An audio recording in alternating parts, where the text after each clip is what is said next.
burning through his entire purse that night, gambling, maybe girls, I don't know, allegedly. Welcome to the On the Edge podcast with your host, Scott Groves. Hey, ladies and gentlemen, it's Scott Groves with the On the Edge podcast. I might be here with my new favorite podcast guest, Joseph Benavidez.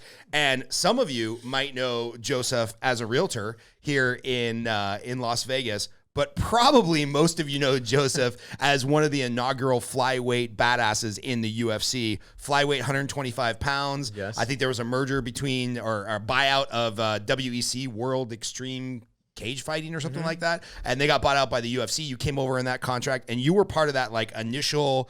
I mean, there was some fucking killers. Henry Cejudo, Mighty Mouse, you, a couple other guys just beating the fuck out of each other and prove that, you know, tiny guys can put on some awesome UFC fights. Had a great career. I think I looked it up before you came over here. You had 35, 36 pro fights, which is a lot of fucking damage. I want to ask you about that. And then, you know, made some money in real estate, did well with your money that you invested. And then that's really created a passion for you and even your wife to go into like, hey, how can we educate fighters on their finances so when they get done getting the shit beat out of them, they're walking around with cauliflower ear and can't get a real job. You know, what do they do? Like, how do they secure their financial freedom? So other than that, I don't know a whole lot about you, man. I don't know kids, animal, where you come from. Let's get into it. So what did I miss in the 60-second Reader's Digest introduction of Joseph? That was pretty good, honestly. Really good. Yeah. Was a long MMA career, which was great. 41 fights. 41 you were fights. right. You were right with what they show. But since I was pretty in the early days, I feel it's kind of everyone around my era of I guess pioneers, you could say. Have probably some fights that aren't on the record. Yeah. So some I have like smokers. 5 wins. No, they were like pro fights, but it was just kind of, you know, wasn't there. So I just always like to 41 fights. I got it. Just because it's nice, you know. We're putting that up there. I always want to put it up there because they were good wins and everything too. But anyway, because back then you're fighting at like the LA County Fair on like a Tuesday night, right? I mean, pre-UFC, it was like this was human cockfighting as described by John McCain. I mean, I grew up in New Mexico. There's like 9 people in New Mexico, right? Roughly, Yeah, roughly. Even though it's like the 5th biggest state, it has like the 40th highest population. So very desolate area. Not a lot to do, but, you know, fight people, fight your cousins, get into trouble, you know, things like that. So, yeah, I mean, to talk about those earlier days, they were crazy. Like, I remember one time specifically, I was fighting in a bar in Silver City, New Mexico, and the ring was... Wait, this is a bar fight, or you're fighting like a real fight? No, this is a real fight. Oh, okay. And our warm-up, we were in a bar. This is like, you know, they're paying us $300, you know, said it's a pro fight. I mean, it's pro, I guess, if you get paid. Yeah. Right. So we were doing this, and funny enough, I was the first fight of the night. They kind of like barricaded a place off for us to warm up, but it's like within the bar. So like, you know, whoever people could just watch us and be drinking and yelling at us, whatever. They're just watching us warm up. So anyway, funny enough, we go in and I'm the first fight, and I like smashed the guy's head, like basically through the mat, elbowing him. And then the security guard, who doesn't have anything to do with anything like regulations or anything, basically goes to the promoter, the owner of the bar, and says, "Hey, no more of that." And all my teammates were mad. They're like, "What the heck? Why'd you have to beat that guy up?" So you beat the guy so bad, the security guard's like, we can't have any more of this? Basically, I don't know. I don't know what they thought it was going to be. And the security guard was like, "No more." And then basically they talked to him like, "Hey, we already had this event. We have all this." So it was MMA pro, but after that, they made everybody wear bigger gloves and headgears to do MMA after my fight. And it was just that, like, that's how, you know, unregulated stuff was. I mean, it makes sense, right? Because like when I was in high school, we're about the same age. I'm 44. How old are you? 38. Okay, so I remember in high school, UFC 1 and 2, we got them on UFC. But had I seen something like the UFC prior to the UFC, I would have been like, oh, that shit's illegal. Like, you can't do that. Like, that's a foul in football or hockey. Like, I mean, it's kind of bonkers how far the sport has come from 94, 95, somewhere right in there. Yeah. Chris, look this up. When was UFC 1? I think it was 93 or 94, somewhere in there. But we'll find out in a second. I say it was 95, maybe. So how did you get into fighting? What is your childhood look like? Were you November 12th, 93. 93, there you go. Hey, this quick interruption is brought to you by me, Scott Groves, the host of the On the Edge podcast. This podcast is brought to you by me.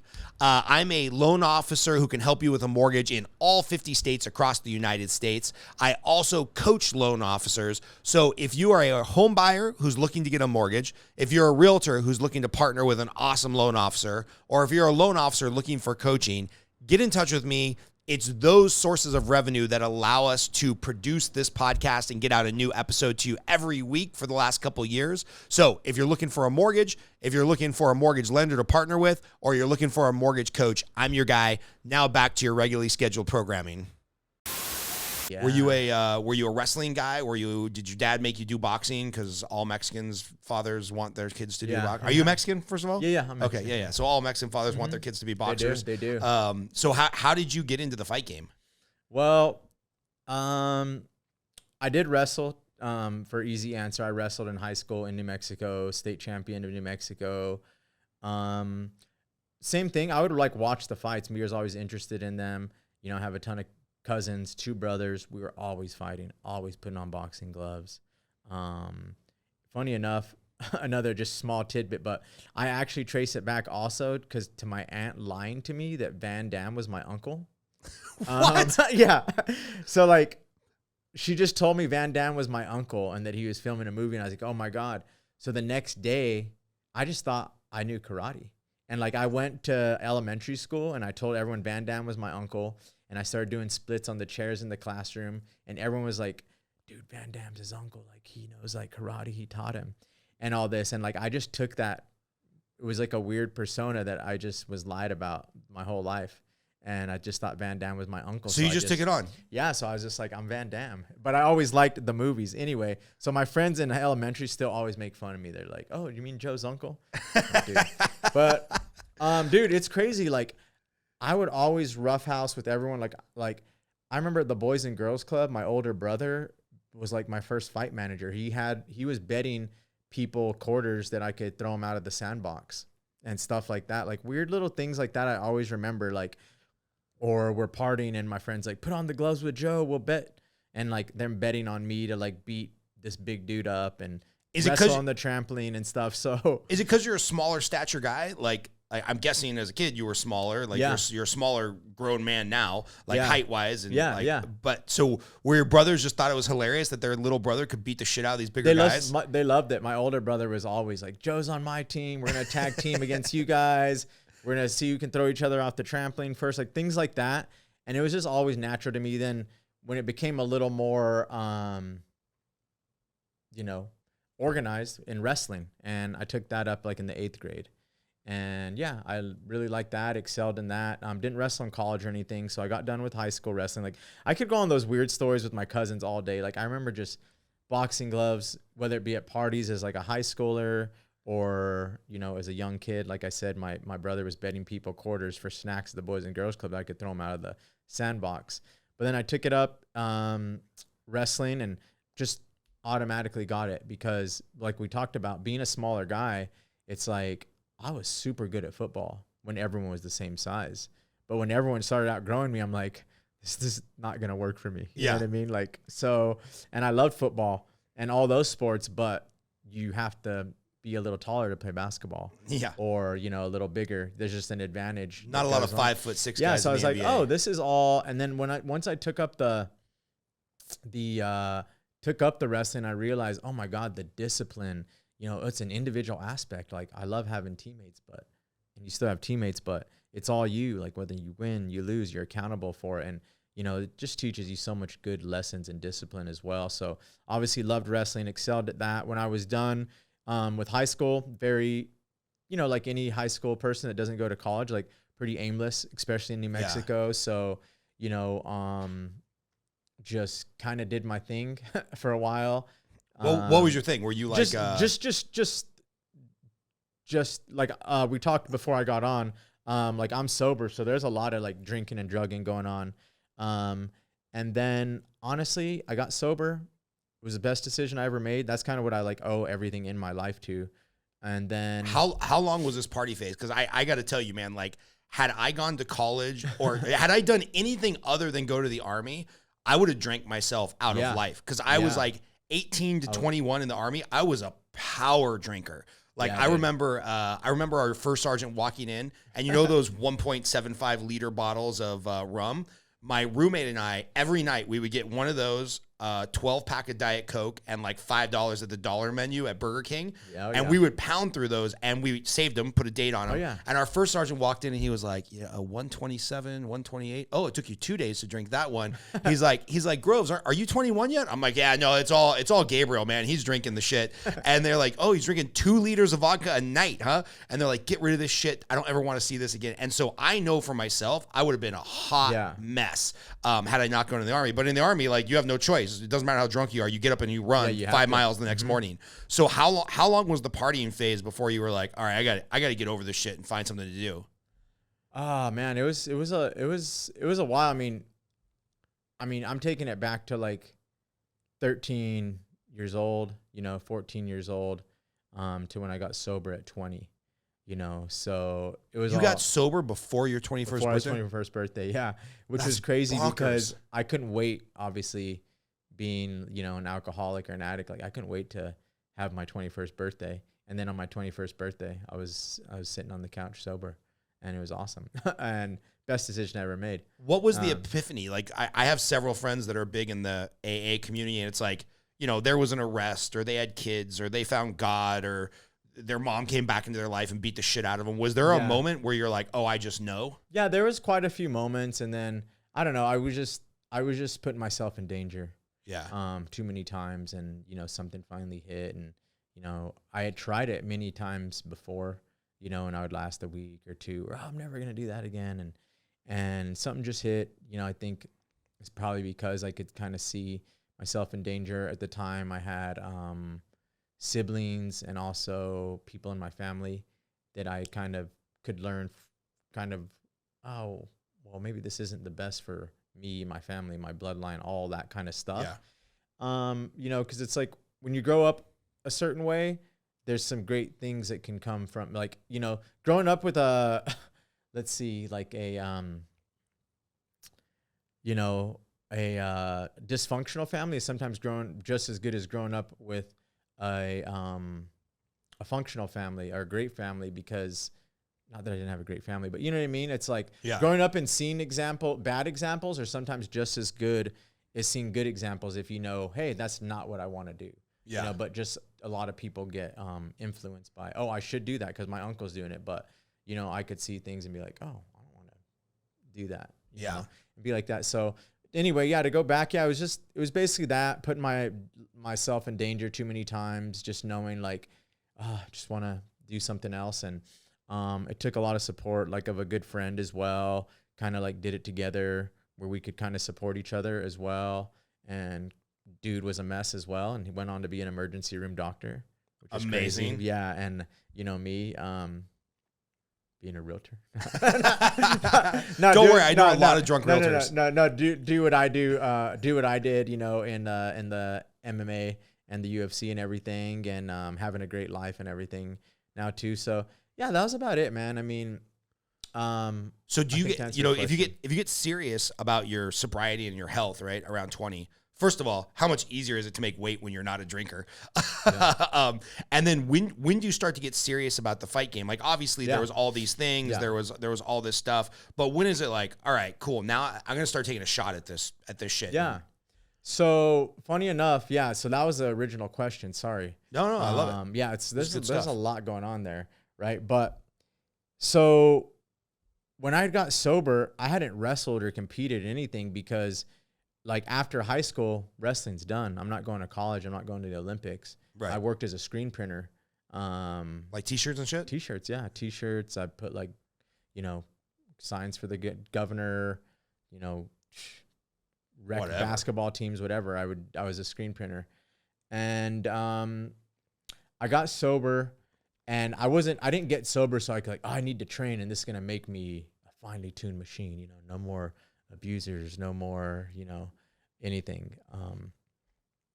I got sober And then I was just kind of through that, you know, had a clear mind, really kind of realizing like not being held back by like an addiction, you know, of drugs and alcohol, and just kind of, well, what do I want to do? Like I miss competing.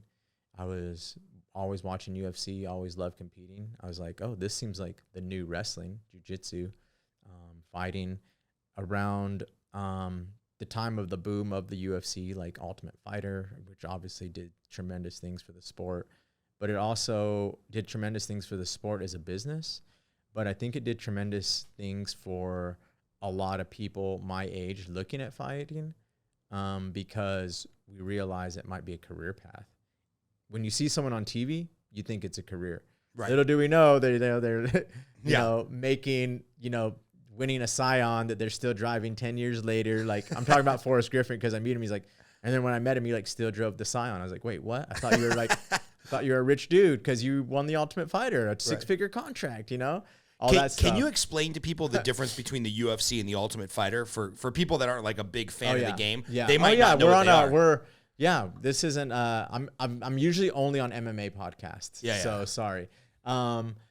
Basically the UFC is like the NFL. It's the league of mixed martial arts, which is the sport of fighting. The Ultimate Fighter is a reality show that finds the next person to go into the UFC or the next, you know, group of people. So it's all people right outside the big leagues, which is the UFC, like outside the NFL, and they hold a reality show where they fight in a tournament to get it. The Ultimate Fighter 1 was a very pivotal moment in the sport, because it was the first time this stuff was free on TV. And, you know, it could have been a guy laying on another guy, like we were talking about earlier, like where they look like they're 69 and people are like, we're never going to watch this again. Right. Because like high level jiu-jitsu is kind of boring. Very, You get some guys laying on each other, and like you and I might know what's going on. You do a much greater degree, but it's like, oh, this looks boring. This is like watching paint dry. Yeah, exactly. I mean, think about when you watched UFC 1. Remember just watching Hoist Gracie win and being so mad? Right. He's just like, what? Wait a minute. He got on top of him like a crab, and then that was it. Choked him with his cloth weird suit he's wearing, like. And it was so boring before that, like 30-minute matches of him laying on someone. That was the most effective martial art at the time. So, yeah, to go back, like the Ultimate Fighter was an amazing reality show, a lot of characters, and this saved the sport. You know, if you know the story, like they were like in crazy debt, like put all their chips on this, putting it on free TV, and it was just freaking serendipitous. These two crazy-ass white dudes, Forrest Griffin and Stephan Bonnar, rest in peace, Stephan Bonnar. Everyone tuned in because this fight's going to be free. And these guys just freaking went after each other. The amount of blood, the amount of damage those two took. I've gone back and I remember watching the fight live on Spike TV. Rest in peace, Spike TV. And then I've gone back and watched it several because I'm like, was that fight really as good as I remember it? I'm like, oh yeah, they just stood in the pocket and beat the fuck out of each other. Amazing. For 15 straight minutes. It was epic. Yeah. So I remember like calling all my friends and be like, you guys have to turn this on. You have to turn this on, and doing that. But you know, it's crazy about that is like it obviously blossomed the business to what it is now, and we might not be there without it, but it gave so much young fighters hope watching it, because right after they both got 6-figure contracts. Oh wait, I can make 6 figures doing this, right? You know, I can win a car, right, and everything. So people started really knowing like this is a sport, this is a career path, where before it was just like we talked about, like these guys are nuts, they're fighting in a cage, like it's human cockfighting, it's this and that. So yeah, it really gave people, I think, that that hope. Like I said, it was kind of blossoming around my town as well, Las Cruces, New Mexico, and I just remember seeing posters of people fighting, and they were all just these like cholos that like some I went to high school with, some that like I'm just like, these I would just body slam these guys so easy, right? You know, and it's like I was like, why am I not doing this? So I went into a gym, tried it out. And, and I, like I said, it's just very natural, excelled in that, being a wrestler, especially, to talk about my background. And then I just realized, well, this is probably something I want to take to another level. Once again, just being sober, having a clear mind, nothing really holding me back. Right. As far as like, and you had a real job to pay the bills. Family, yes, or anything like that. So, and I was actually, being from New Mexico, I was like, oh, Greg Jackson's gym is in Albuquerque. I can be there. I got family there. This will be easy. Great. And then once again, just kind of random serendipitous type of thing. I went to visit a friend in Sacramento, California. He was like working nights, so he's sleeping days. And I was just kind of like, well, I'm training. I didn't go find a gym. You know, like MMA, jiu-jitsu, it's an amazing community. So you can go anywhere and kind of like everyone speaks the same language. Even if you're in another country, everyone knows, you know, how to grapple or how to fight, box. You know, I used to, one of my coaches couldn't speak a lick of English for years, you know, but it's like we spoke the same language in the same way. So anyway, I go into a gym in Sacramento, look it up. It's Uriah Faber's gym, who was another pioneer, even, you know, before me. Like he was kind of a pioneer for the small guys. He was the champion at the time. And he was opening a gym, went in, trained with them. Long story short, I've told this story a ton. Like, so, you know, no one maybe here has heard it, but yeah, we basically went in and he was like, dude, like, you need to move here. Like, you need to take this serious. And like, I don't know what you're doing in New Mexico. I know what you're getting paid, but like, we are going to like be a big gym. And that is now Team Alpha Male. That's crazy. So, I mean, you just walk into a gym to get in a workout and like, I'm just trying to, you know, see what's out here. Yeah. And somebody who at the time is like world champion caliber competitor. God, I can't even speak English today. Yeah. He's just like, yeah, dude, just pack up your shit and move here. You're gonna be part of the team. Yeah. And I knew Uriah was in California, but his gym had just opened. So it wasn't like, you know, there wasn't any, I didn't know where he trained at. Right. Luckily, I left this part of the story out because it's just small details and I was just trying to hit the bullet points. But I trained at another gym before that. And a guy was like, dude, like, you're like really good. And like, I don't know if we could like do anything for you, but like, you know, Uriah? And I was like, does he have a gym or where does he train at? Cause I knew him from like King of the Cage DVDs that I used to rent. I was like, he lives here, right? I was like, but it says like Davis, California. They're like, no, he's like downtown. He just opened a gym. I was like, no way. So that's when I went in there and it's so like, bonkers. And I was like, yeah. And I was like, I didn't think I was going to train with him, or I just, you know what I mean? I didn't know there was a gym that he had or like I could find, and a dude had told me. So he actually pointed me in that direction because we went in and he's like, he was the coach and he was like, you're too good or whatever. He was just really nice. He was just like, dude, like if you have this, you know, wrestling caliber and stuff already, like you need to go visit these guys. Yeah. And yeah, sure enough, that's what happened. And yeah, he told me, he's like, dude, go back, do what you got to do, and like come out. So we just kept in touch. I went home. I was living, you know, with my old friends, but I was like, all right, I'm gonna move in with my mom for a few months, save the money to do everything, to have, you know, my first payment for an apartment and all that stuff that you do. And yeah, I drove down from New Mexico to California, like to Sacramento, like 28 hours in a 1986 Lincoln Continental. Ooh. And yeah, dude. And then I literally was just like, I'm like, I think it's such a hack in life, and I like leaving your hometown because you never want to like go back and not be successful. You know what I mean? And it's just like, and it sucks. Like no one wants to go back and be like, oh, I didn't do that good, or I had to come back, or you know what I mean? Because I'm not, you know, wasn't how things panned out. So you don't want to be the guy working at the mall where people go, yeah, that guy could have really been something. Yeah, but oh, didn't you leave for a while? How was that? And then you have to, you know. So I think it's just that hack, especially as a young kid. Like no one wants to go back and be like, they want to leave and do good. You don't want to leave and go back, you know, right? And be like, hey, yeah, I didn't succeed, so now I'm just gonna screen print again or do whatever again, and you know. But yeah, that just really was like a time in my life where I would just remember just being obsessed. Like I worked at the gym, cleaned, taught kids class, did everything I could, handed out flyers, and then just trained in the meantime. And I was the first person there, so I saw everybody come in. I mean, I remember. Yeah, talk about that, because like Team Alpha Male now, you can look on their website, and if you want to pay $1,500 to go train with the pros, it's like it's a commodity now. It's a crazy, you know, it's a whole. People come experience. from all over the world. I mean, Japan, Russia, just to go live there for a month in one of the houses, train, and most of them end up living there because the training is so good, the camaraderie is so good. You know, Sacramento is a great city. We would disagree there. I fucking hate Sacramento, but You know what it is? It's like a good town. yeah, I feel like in California, like, if you've ever seen Lady Bird, I love movies, but like she describes it perfectly. Like, do I look like she's like embarrassed to be from Sacramento because it's not like California. right. It's not LA. Yeah, but for me going there, I was like, oh, this is a nice town because it's like a bigger town than I was used to, and it's close to stuff, but it doesn't feel like the San Francisco I go to or like the LA I go to. It just is like, oh, it's big enough to do things, but not big enough where like I'm lost in the Not a lot of world. temptation. Yes, exactly. Yeah, exactly. So it was just it was fine.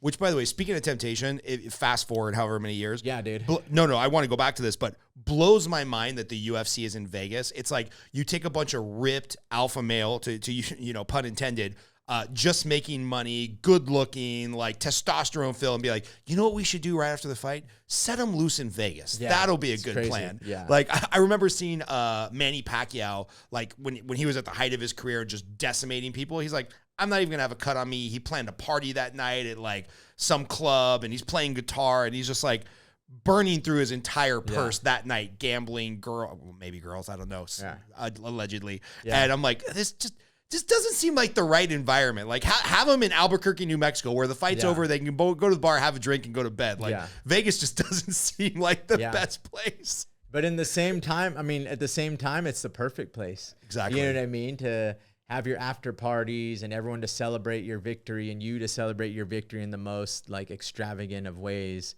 which people want to do that after the sacrifice of months. People just want to let loose, you know what I mean?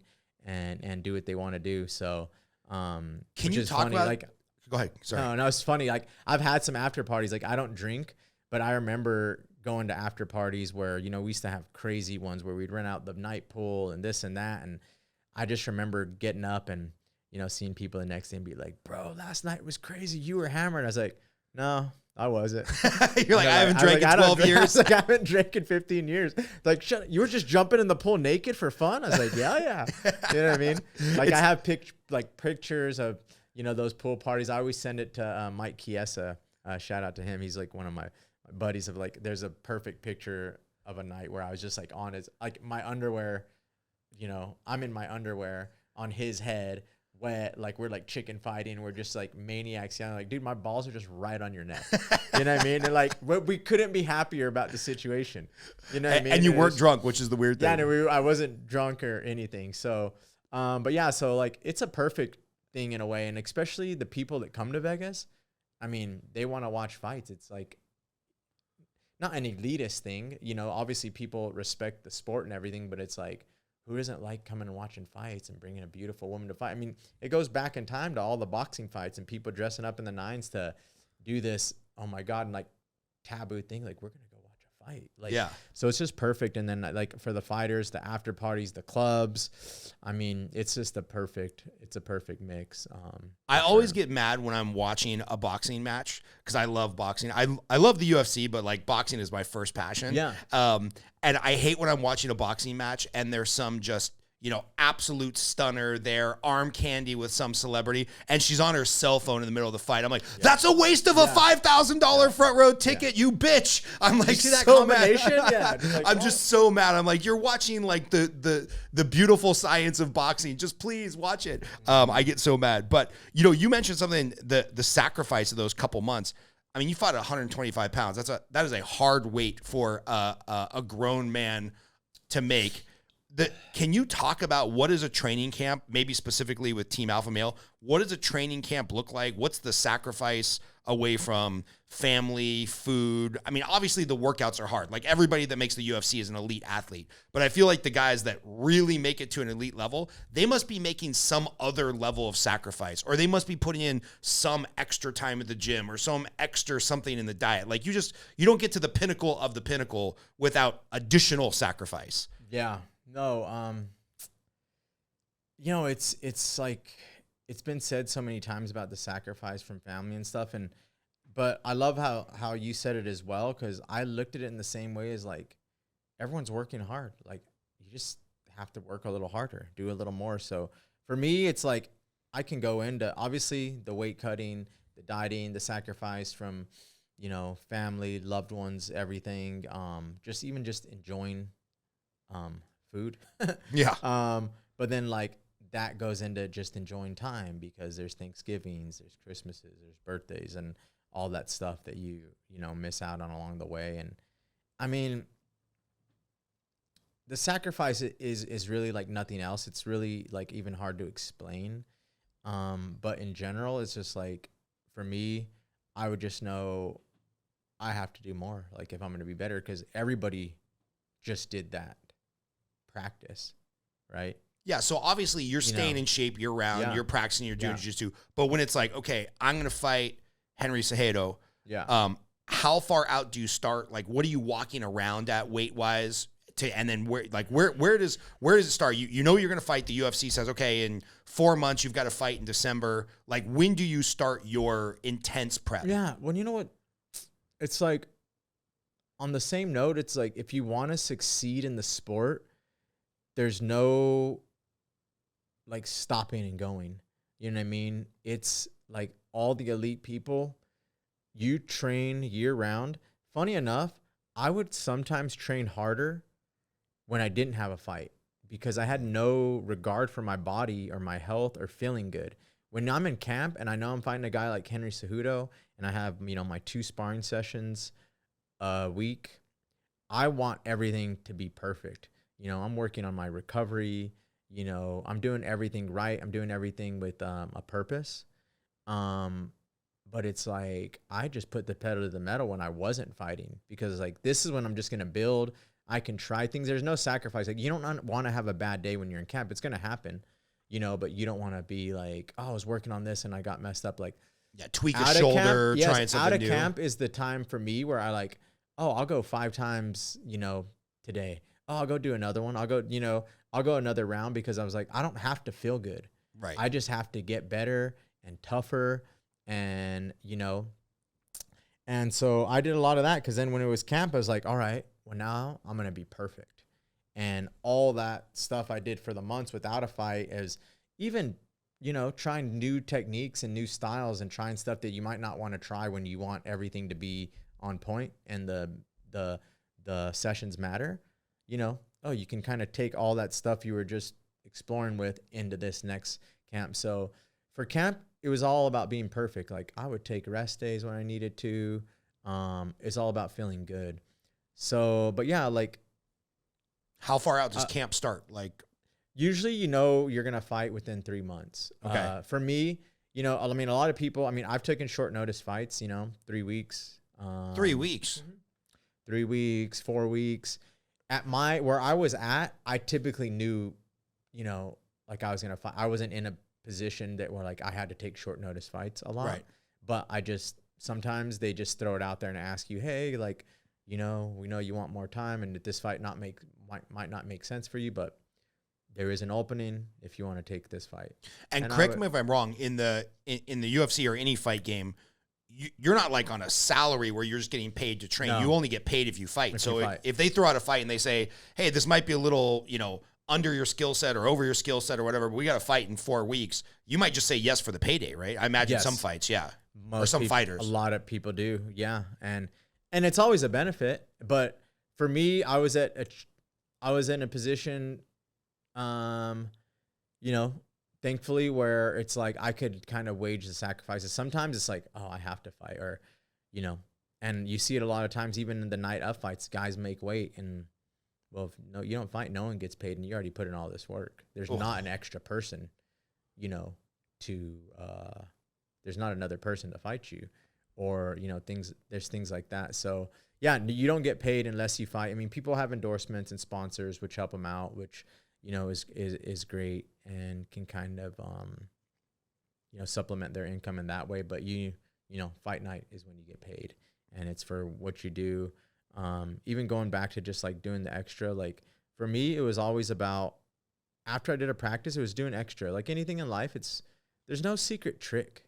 You know what I mean? Right. Like, there's not a secret move you're going to learn and just like, oh, now you can go knock a person out in 3 seconds every time. Right. There's not like a secret move or trick, or like if I stand on my tippy toes, I'm going to have more power and every punch is going to knock the guy out. Like, there's not a secret trick. Like, you have to we can cuss. Right? Oh, you can cuss Yeah. the shit out Oh, of yeah. this. Yeah. Good. Jizz. Horse cock. Anyway, it was all about that. It was like, all right, I just saw everybody that is really good do this 2-hour practice. Well, how am I going to get better than them if I just did the same thing? Or like if me and him were even in practice, or, you know, he's been doing it longer than me, like how am I going to get better if I don't go do something else? Yeah. We just did the same thing and he's better than me, or we just did the same thing and he's wrestled years longer than me.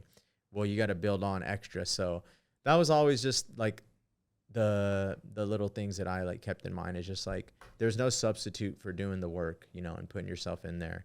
And like I said, like when I wasn't fighting, that's when you are really preparing. And when you have the fight, it's like time to like do specific things. Like I'm fighting a wrestler, I'm fighting a striker, I'm fighting a jiu-jitsu guy. Like I want to be perfect with these skills I built, you know, before I even started camp. Yeah. So how much of that comes into play where it's like, hey, you know, you're really good. I'm just going to pick a skill set. You're like, I'm really good at takedowns. I'm really good at fucking left hooks, and I've got insane cardio. Maybe that's your thing. Versus, okay, now Not far off. not far off. Okay, cool, sweet. Cardio was my thing. Like honestly, You could just outrun people. I just love like outwork 'em. pushing the pace. Yeah. So if that's your thing, and now you're going against a guy where you're like, oh man, this guy is world class at the clinch. Your camp revolves more around negating their style versus continuously improving yours, right? Because what you're good at, you're probably already good at. But was the camp a lot of times focused more on what the opponent might look like or do, or what their skill set was, or you're just like, fuck it, I'm going to do my game and I'm going to do my game? Yeah. To me, it was a lot of weaknesses and strengths, you know, and to me, I always also took into the point of like, I should be good enough where I never have to avoid anyone anywhere. You know what I mean? Like you've seen people that are like, that guy's so good on the ground, I'm just going to stand up. And like, oh, there's no way I'm going to go down there.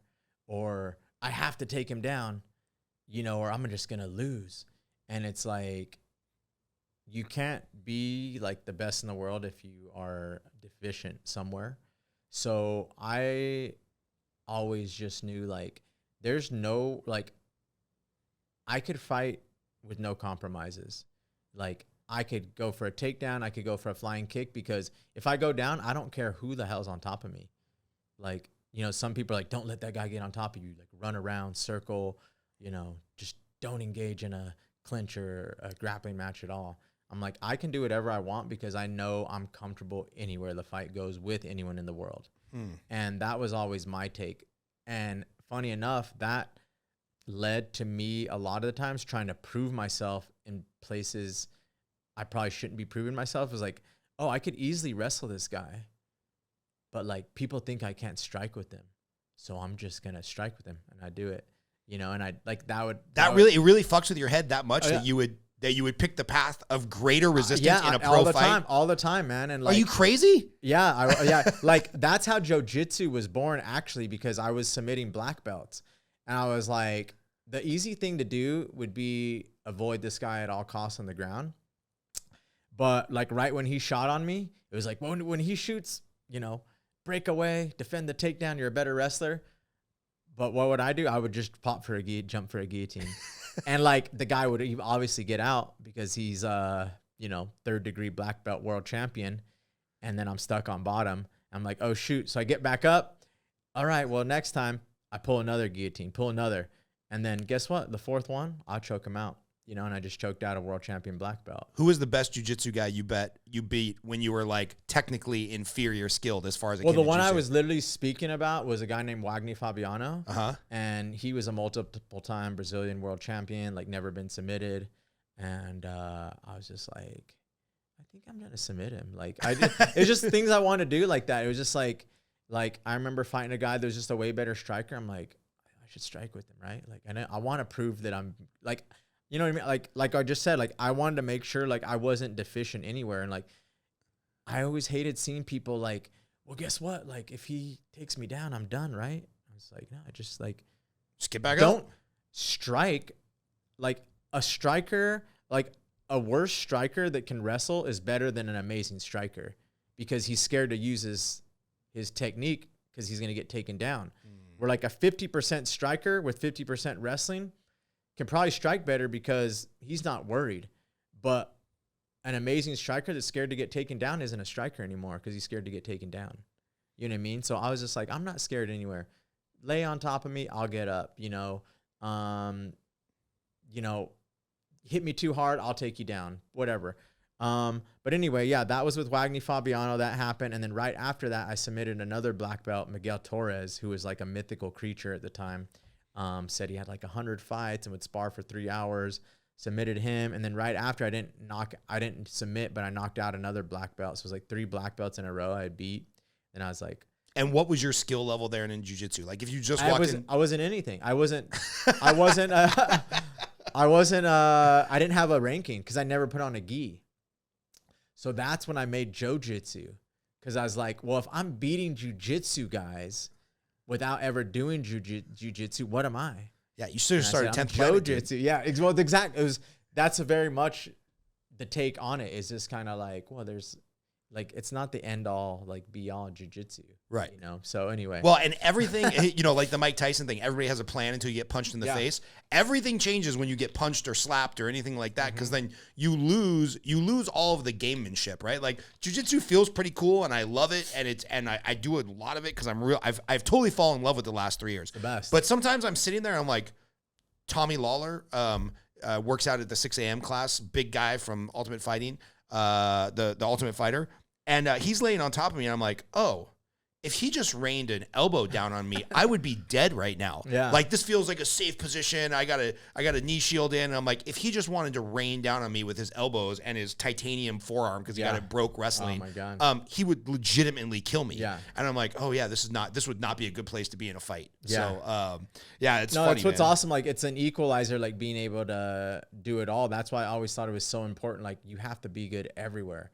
Because you can't, be deficient somewhere and not comfortable somewhere, because the fight can go anywhere. So if some young aspiring fighter is watching this and we were breaking down the grid or the Venn diagram of like cardio, jiu-jitsu, striking, what are the components? What are the components of making like a world-class fighter? Like, hey, you don't have to be the best jiu-jitsu guy, but you got to have some jiu-jitsu. You have to have something from all the categories. Like if I was drawing a Venn diagram for my 10-year-old son, I'm like, you got 10 years to get good at all this stuff. What would you put in like the perfect makeup of a fighter?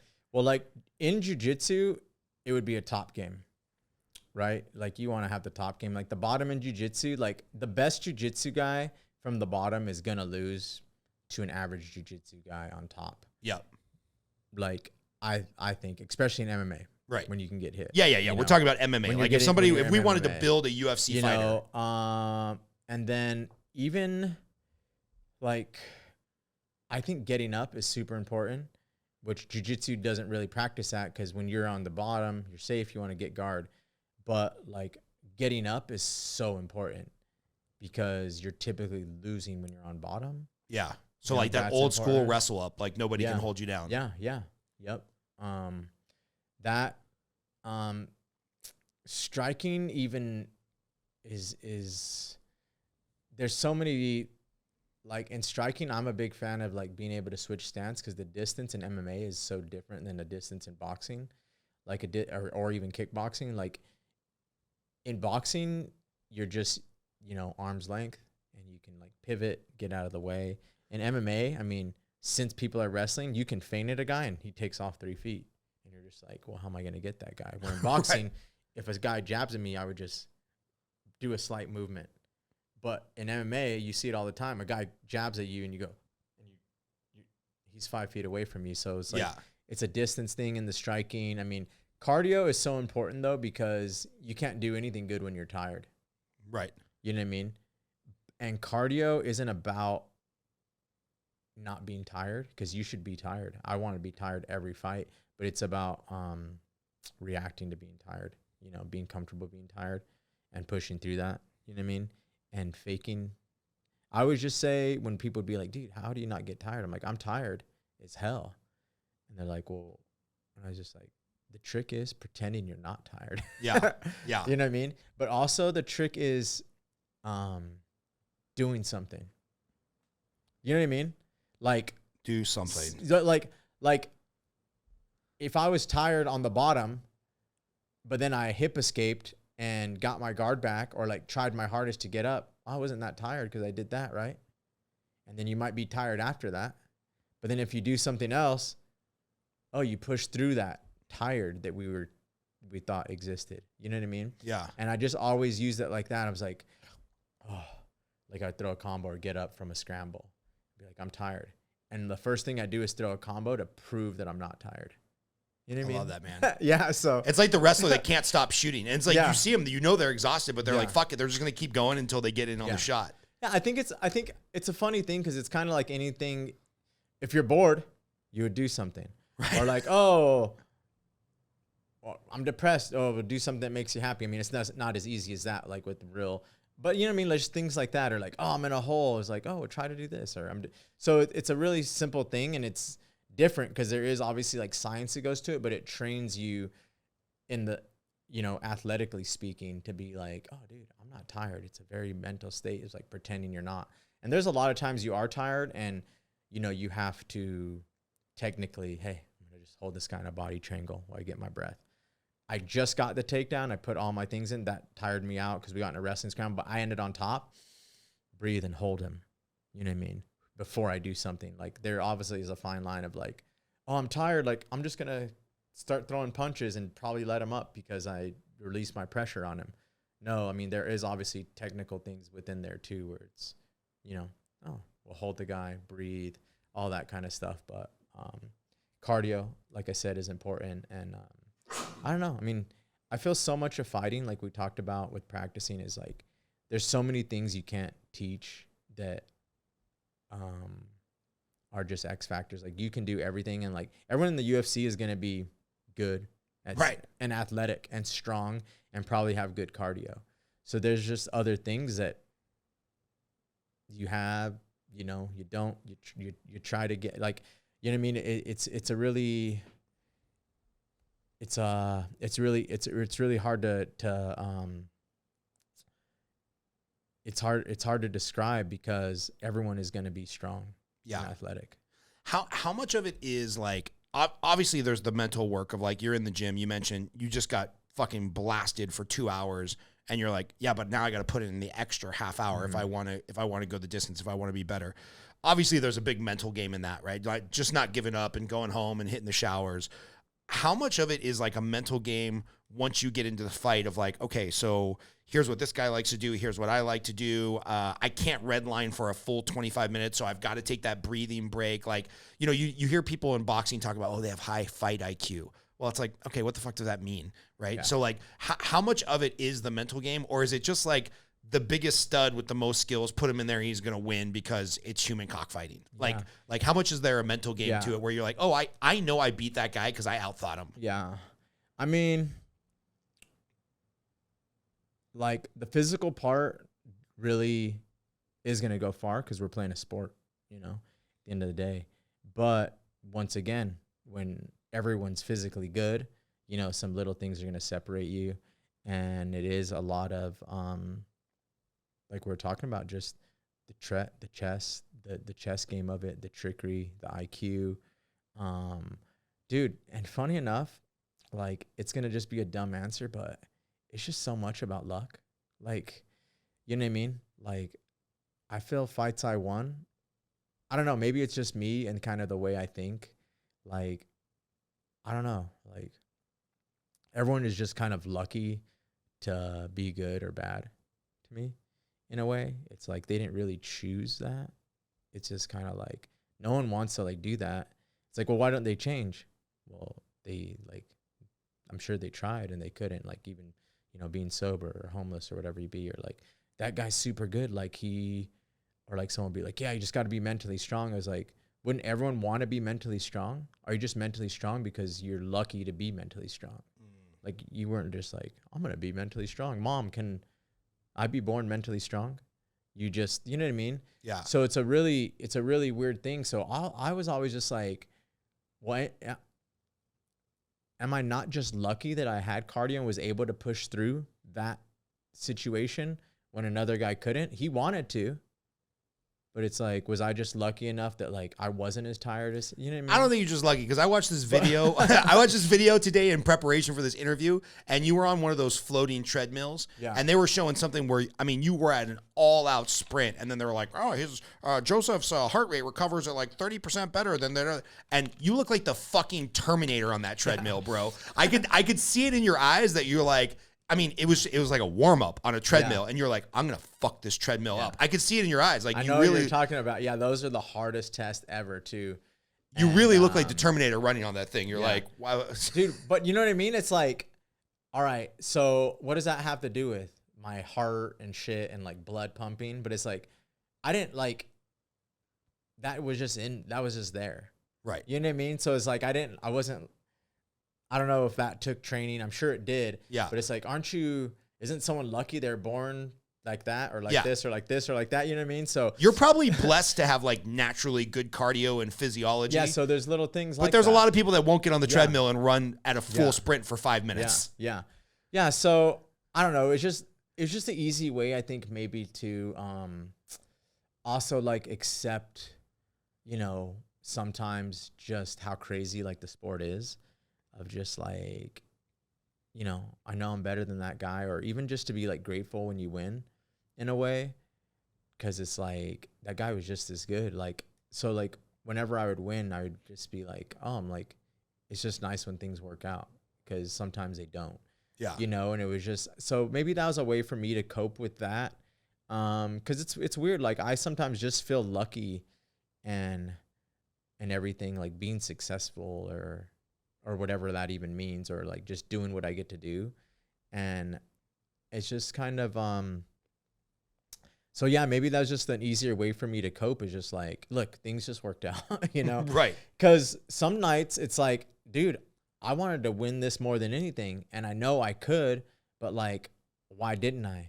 Is there a fight that sticks in your mind? Is there man, a lot. I mean, all my title fights, you know, I lost multiple title fights. Is there one that sticks in your mind, or like, fuck, I want that night back? I was never a world champion, you know, and which is crazy because you beat some world champions. I beat world champions, and I had split decisions with world champions. Is that the fight with Mighty Mouse that like literally you could have just flipped a coin? Yeah, that one. Dominic Cruz, at a higher weight, I had a split decision with, as well. And once again, it's just like the only thing I can look at in those is like fucking. It's just lucky. Like, so like, remember your question was kind of like in the fight. It's like, is it like so much physical, or you're making these adjustments with your fight IQ and all this? It's like, all of that is correct. But it's like, what the fuck is going to land? Like when you're using your fight IQ and the physical is taking over. Well, his physical is kind of overwhelming your fight IQ. Oh, there's a section when your fight IQ actually worked. You know what I mean? Because he was just tired enough, or, you know, his physical started wearing a little bit. And it's just freaking like a universe of comets and shit and bones just flopping around, and like something's going to hit each other. And that's why I was always just like, dude, like I literally always thought, even after I won, I was just like, I'm just glad it worked out. You know what I mean? Because I could have anything can happen in a fight. Yeah. And it's like, you train to, yes, go out there and, you know, finish the guy in the first round. But like, you're also prepared like for the hardest 25 minutes of your life. Right. And it's just like where the luck comes in is just like anything could have happened. It's just like, he wanted that just as bad as I did. And it's just like, you know, I've probably beaten some people that were better than me that night, or better than me. And gotten lucky, and, you know, they've gotten lucky. And it's just, I literally think when a fight's happening, it's like, it's on that day, but literally if something happened 5 minutes later, it's totally different. You know what I mean? Right. Like like if you were held in the back for a minute longer, cause that fight finished a minute longer, like there's a different reality taking place. You know what I mean? Where this is happening instead of this is happening. Yeah. And I literally just think that every time. It's like I said, everyone in the UFC is good. And then when you get to the level where we were talking about with world title fights, these are the best 2 people in the world, Right. in their weight. It was just like they weren't that much more physical or that much smarter or to train that much harder. What happened? And it was just like a freaking roll. You know, If you, it's crazy. It's crazy. If you weren't zen like this, you probably could drive yourself nuts, right? Drive yourself back to drinking if you were just like, well, what if on October 12th I would have locked up that Kimura? What could have been? Yeah. That, I mean, or that fight ended 2 minutes later. Yeah. And I was actually got to throw, you know, my 10 more kicks and get another round of grappling in the back. And, you know, this was rushed because the fight finished and they actually called me out before. Like, there's so much weird stuff like that, you know? Yeah. That happened. So yeah, man, it's crazy. So yeah, to answer the question in there, I think the guys with the fight IQ and the physical, like it's just not an end all be all. Like, you know, there's no blueprint of like, well, you're going to win every fight because you're this physical or this smart. It's like, you're going to win a lot of good fights like that. But sometimes it's just some shit's just going to happen weird. By the way, everything you're saying, I absolutely love, because I think the worst thing that ever happened to combat sports, ironically, is Floyd Mayweather trying to protect his perfect record. Because, you know, up until Floyd Mayweather, the best of the best just fought. And if you were a boxer who ended your career 35-6, it's like, yeah, you had 6 losses because you took the 6 hardest fucking fights of your life, and that night just wasn't your life, or that night wasn't your night. And Floyd Mayweather basically, in my opinion, dodging people when they were in their prime because he wanted to protect his, you know, perfect record. I think it did such a disservice to the sport, where now all the up-and-comer boxers, you know, you can't make the best fights in boxing, which is an argument for a UFC type situation where there's one dude or a handful of a board of directors picking all the fights. And like, if you got a fight, you couldn't say no, right? I mean, you kind of had to say yes and just fight whoever you fought. Yeah, you weren't really... You weren't in a position to say no a lot of times now. Yeah. So, I mean, unless you were injured, which still sometimes you weren't. Did you get out of the UFC pretty unscathed? Like, no major injuries? You know, you don't sound punch drunk or anything. I like to say I got out in one piece, and I'm left in one piece. Like, I was still ranked top 3 in the world when I left. So it was like I retired top 3 in the world. So it was like I could have fought. Like, some people just want to make it to the UFC. Like, being in the top 10 is amazing. I could have fought in the top 10 for years to come, but I just, you know, I didn't feel like it anymore. How did you know your body was done? Was it your body? It wasn't my body. It wasn't my body. No, like, my body was good. I had one. You're like, injury. Look at my body, motherfucker. No, actually, I wouldn't push it that far.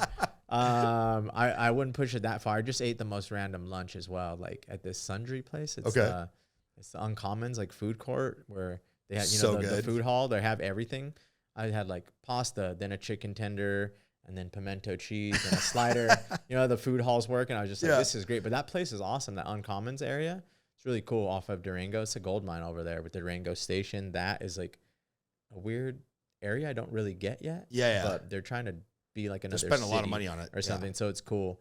Anyway, no, it was more just like my desire. And MMA and fighting isn't a sport I think you hang around with if you don't have like the desire, because, you know, there's like physical harm that could happen to you. It's not like you're an artist that like, oh my God, this new album is not going to be that good. Right. Like, oh my God, like, you know, and I would always look to artists because for other artists for inspiration and, you know, all sorts of things like that. And that's why I'm comparing like that. But it's just not the same of just like, you know what I mean? Like, oh my God, like, I'm not going to run my mile under 4 minutes anymore. You know, like, no, you're going to fucking get your fucking head thrashed in and not be the same, you know, in a few years. So it wasn't the reward and the risk weren't there anymore. Like, winning was cool. The money was good, but it's just like, I always just want to, like, I wanted to win the belt and finish my career, because I had like even a resurgence at the end of my career after I tore my ACL, where I went on a streak winning 9 out of 10 fights. The one I lost like being like a whack split decision, whatever. But it was like I was on a roll. I was like, I just want to finish, you know, get my world title and like walk out on top, like not having to, you know, do anything else, defend, just let, you know, started this division and just leave it to everybody else. it didn't happen, but I was still like, all right, well, I still don't want to like fight past my means, Right. past my, you know, everything. And I don't want to just fight to fight. You know, it wasn't fun for me being in the top 10. Like I was just wanted to be the best.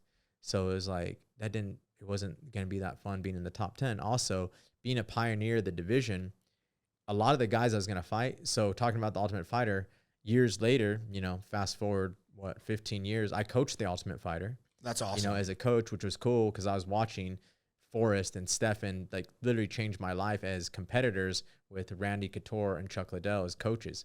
Fast forward 15 years, I'm a coach with a freaking Olympic champion. Henry was the other coach? Was my other coach. Brandon Moreno was on my team. The world champion now was on my team, is the 16th seed out of 16 fighters on the show. On my team, even though he was Henry Cejudo's friend. Henry didn't pick him. He ended on my team. We started an amazing friendship. Anyway, what I was saying is like everyone that being a pioneer of the division, everyone that I was going to fight was like, all right, a ton of the roster was made up of people that were on that show that like, I was like I was their coach on the show, you know, and then some other guys would just like, I'd be like, damn, that guy's a killer. You know, like I could fight him next. And dude would come up to me and be like, dude, I used to watch you after high school with my dad on TV. This is so cool. And I'd be like, oh, sick. Like, you know, it wasn't Weird, that fun. right? Like, I don't want to fight this kid that used to watch me after high school because Right. he could beat me up and I don't even want to beat him up really. Like, it's just, you know, like that part wasn't really there. And like I said, it was like, I could fight physically. I was training everyone I was training with. Like, I felt like I hadn't lost much there, but it was like, it's not something you want to be all in fighting. Yeah, you can't be half-assed about You can't be half-assed half-assed about getting in the cage because you could get hurt. And it's the physical part, you know. Yeah. So, yeah, I just wanted to walk away in one piece to answer your question. I always like to say I walked away in one piece. My wife is very proud always because she's like, the great thing is like, you know, we met 15 years ago as well, 14 years ago. And she's like, you went in like the same you came out, like even better, you know, and smarter and more, you know. And I was like, yeah, like, and physically it's great, mentally, everything. I mean, obviously the sport freaking breaks you down. Right. And that part is hard.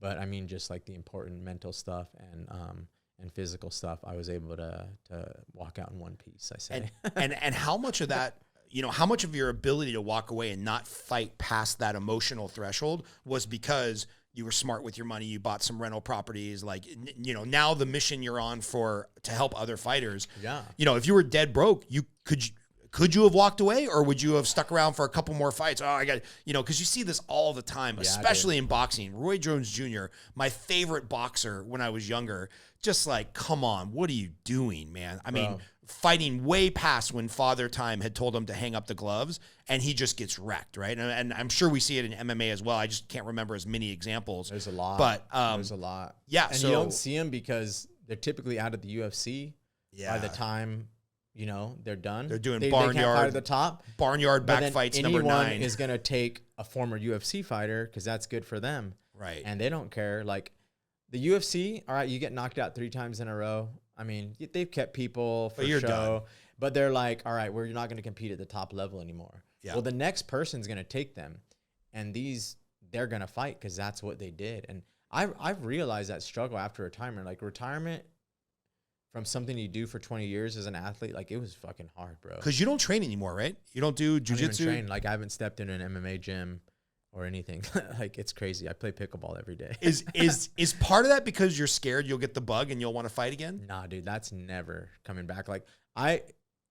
Actually, I'll thank you because like it's actually really cool and like cathartic, like talking about fighting. I don't talk about it. Like I don't like it's just what I used to do. Like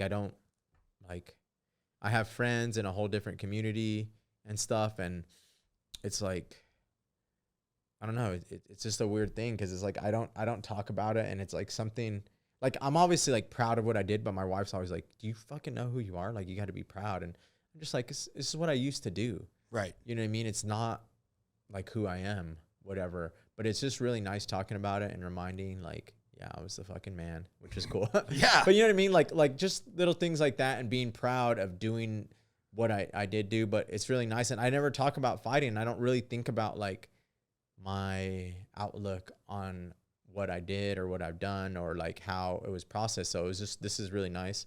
Honestly, even though I don't talk about it, but, well, what's so crazy yeah, I haven't is, stepped into a gym, and to answer your question, like the bug would never come back. Like I'm not scared of that. It's like, I just didn't want to. So when I originally retired, I was like, I'm going to go do jiu-jitsu matches because Joe Jitsu over jiu-jitsu. Like I'll go do some super fights with some black belts, have a good time. Grappling's easy. But when it came to it, I was just like, I don't want to fucking go get headlocked right now. I don't want to have some dude's nutsack on my neck, right. you know? So it was just like, that doesn't sound fun to me. But let me set up the scene for when I met you. So, you know, I'm a loan officer. You're a realtor. Dude. I walk into this open house and I saw you. And what's crazy is that I remembered after we talked watching a bunch of your fights in the UFC, but in the cage without context, even the 125-pound guys look huge because you're all ripped and shit. Yeah. And then I walk in and here's a dude, no offense, much shorter than me, littler guy. I didn't put two and two together. Then I saw your cauliflowers and I just asked you like, hey man, did you wrestle or fight? And you're like, yeah, I fought at a pretty high level. You were so humble about it, where I think most ex-UFC championship contender levels would be like, yeah, do you know who the fuck I am, man? Like, and you're just I've seen it so many times. I used to wrestle a little and I did some fight. And you were just super humble. And then I talked to Casey and he's like, do you know who you were talking to? That guy was the fucking man. And Casey even said, he's like, I cut off a digit to get him to start coaching again because that guy has so much knowledge in his brain. But I had a similar conversation. An old boss of mine was a world-class volleyball player. USC, tried out for the Olympic team, realized he could make more money on beach volleyball, partnered up, crushed it in beach volleyball, had a couple wins on the AVP. And then he was looking around and he's like, wait a minute. AVP tour players, unless you're the best of the best, they make no money. So he's like, wait a minute, there's a guy over there that's 50 years old that's trying to hustle people for $40 volleyball lessons at the beach. Meanwhile, my buddy just started working at Wells Fargo slinging loans, and he's making 200 grand. So my buddy Eli went in, and I asked him, I was like, hey, why don't you play volleyball anymore? He's like, I just did it so much for 20 years. He's like, I have no passion. And he's like, and then part of it is a little bit of like, I used to be able to get my entire waist up above the net. To not be able to do that again and compete at that level, like, I don't want to play at the barbecue fucking volleyball game. He's like, the only thing that could get me passionate enough to get back into volleyball is if I had a kid that was passionate about it and he or she wanted me to coach. So I guess my question would be, do you have kids? I don't have kids, no. If you had a kid, if you have kids in the future and they wanted to go down that path, could you see yourself getting back on the mat to coach them? Yeah. Hey, Chris, could you throw it on the air? It's getting a little stuffy in here. Could you see yourself falling in love with training, you know, like a Rocky type situation where you train the next generation? I could see that. I mean, that is honestly, like, it's funny. Like, I have no desire anymore. Like I'm competitive. Like I said, like I fucking play pickleball every day. I play board games with people, you know, that's great. But I have like no desire, like it is what I did. And it's like, I know I was good.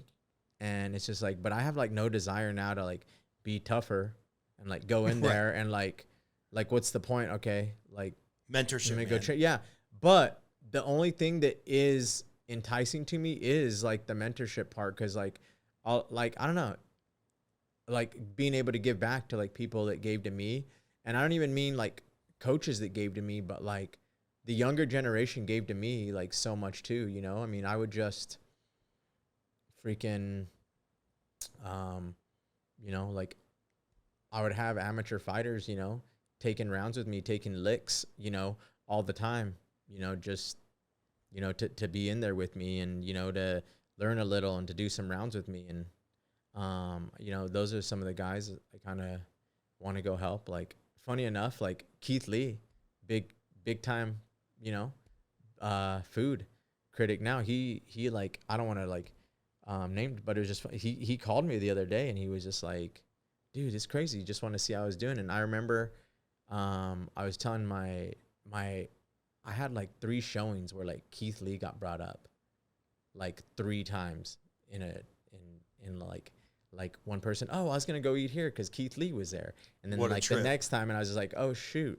And then, cause he was an amateur fighter, right? He was pro. He was very good pro. Yeah. He fought in Bellator. He was very good. He has some good wins. Wow. he has some wins over like world-class wrestlers, like U.S. team wrestlers. Wow. Guys, he was really good, but we used to train all the time, and it was just really funny because he, but like a lot of people brought him up, and I just be like, that's crazy. Like I used to spar with that guy all the time. You know, just to do that. Like I could go further, and I don't want to. Were there guys in the gym where like, you're like, man, that guy's hard as fucking nails. He just never got his shot. Like, were there training partners of yours in the gym where you're like, too many, yeah. These guys were world class in the gym, and for whatever reason, it just never worked out that they got their big shot on the big stage. Man. There's too many. Like, so much about succeeding in the sport is about like just timing and luck, you know, and just like being at the right place to commit yourself. You know, you can be as good as you want, but if you have to work a job and you already have a kid and you have all these responsibilities, and you can't just, like me, 21 years old, you know, pick up everything and drive to California and just figure it out. Yeah. You know, there's a lot of people that aren't able to do that. And like, there's so many people, man, that these guys are incredible in the gym, but they can't commit the time because they already have this and they already have kids and they already have, you know, this and everything. So, I want to go back on one thing and remind you when you were talking about the sacrifices of fighting and what it takes to succeed and stuff. Cause I remember 2 times in my life where, you know, as a 20-year-old kid, it's like 21-year-old kid, like girls or whatever, you know, getting laid is like important. Yeah. But as a 44-year-old man getting laid, it's still important. Yeah, it is, yes. But there was 2 times in my life where I literally went almost a year without like being with anybody, and I didn't even really notice it. And it was when I got sober, I didn't even realize it.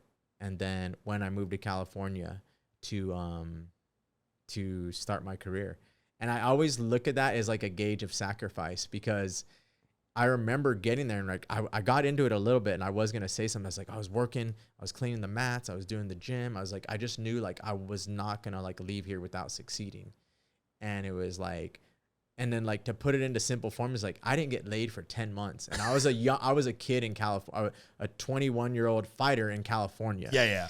And I was just like, what the hell? Like, so like a year after when that happened, I was just like, what? All I've done is train for like a year. Like this, like, you know, it was just a weird realization. And then the same thing when I was sober. But both obviously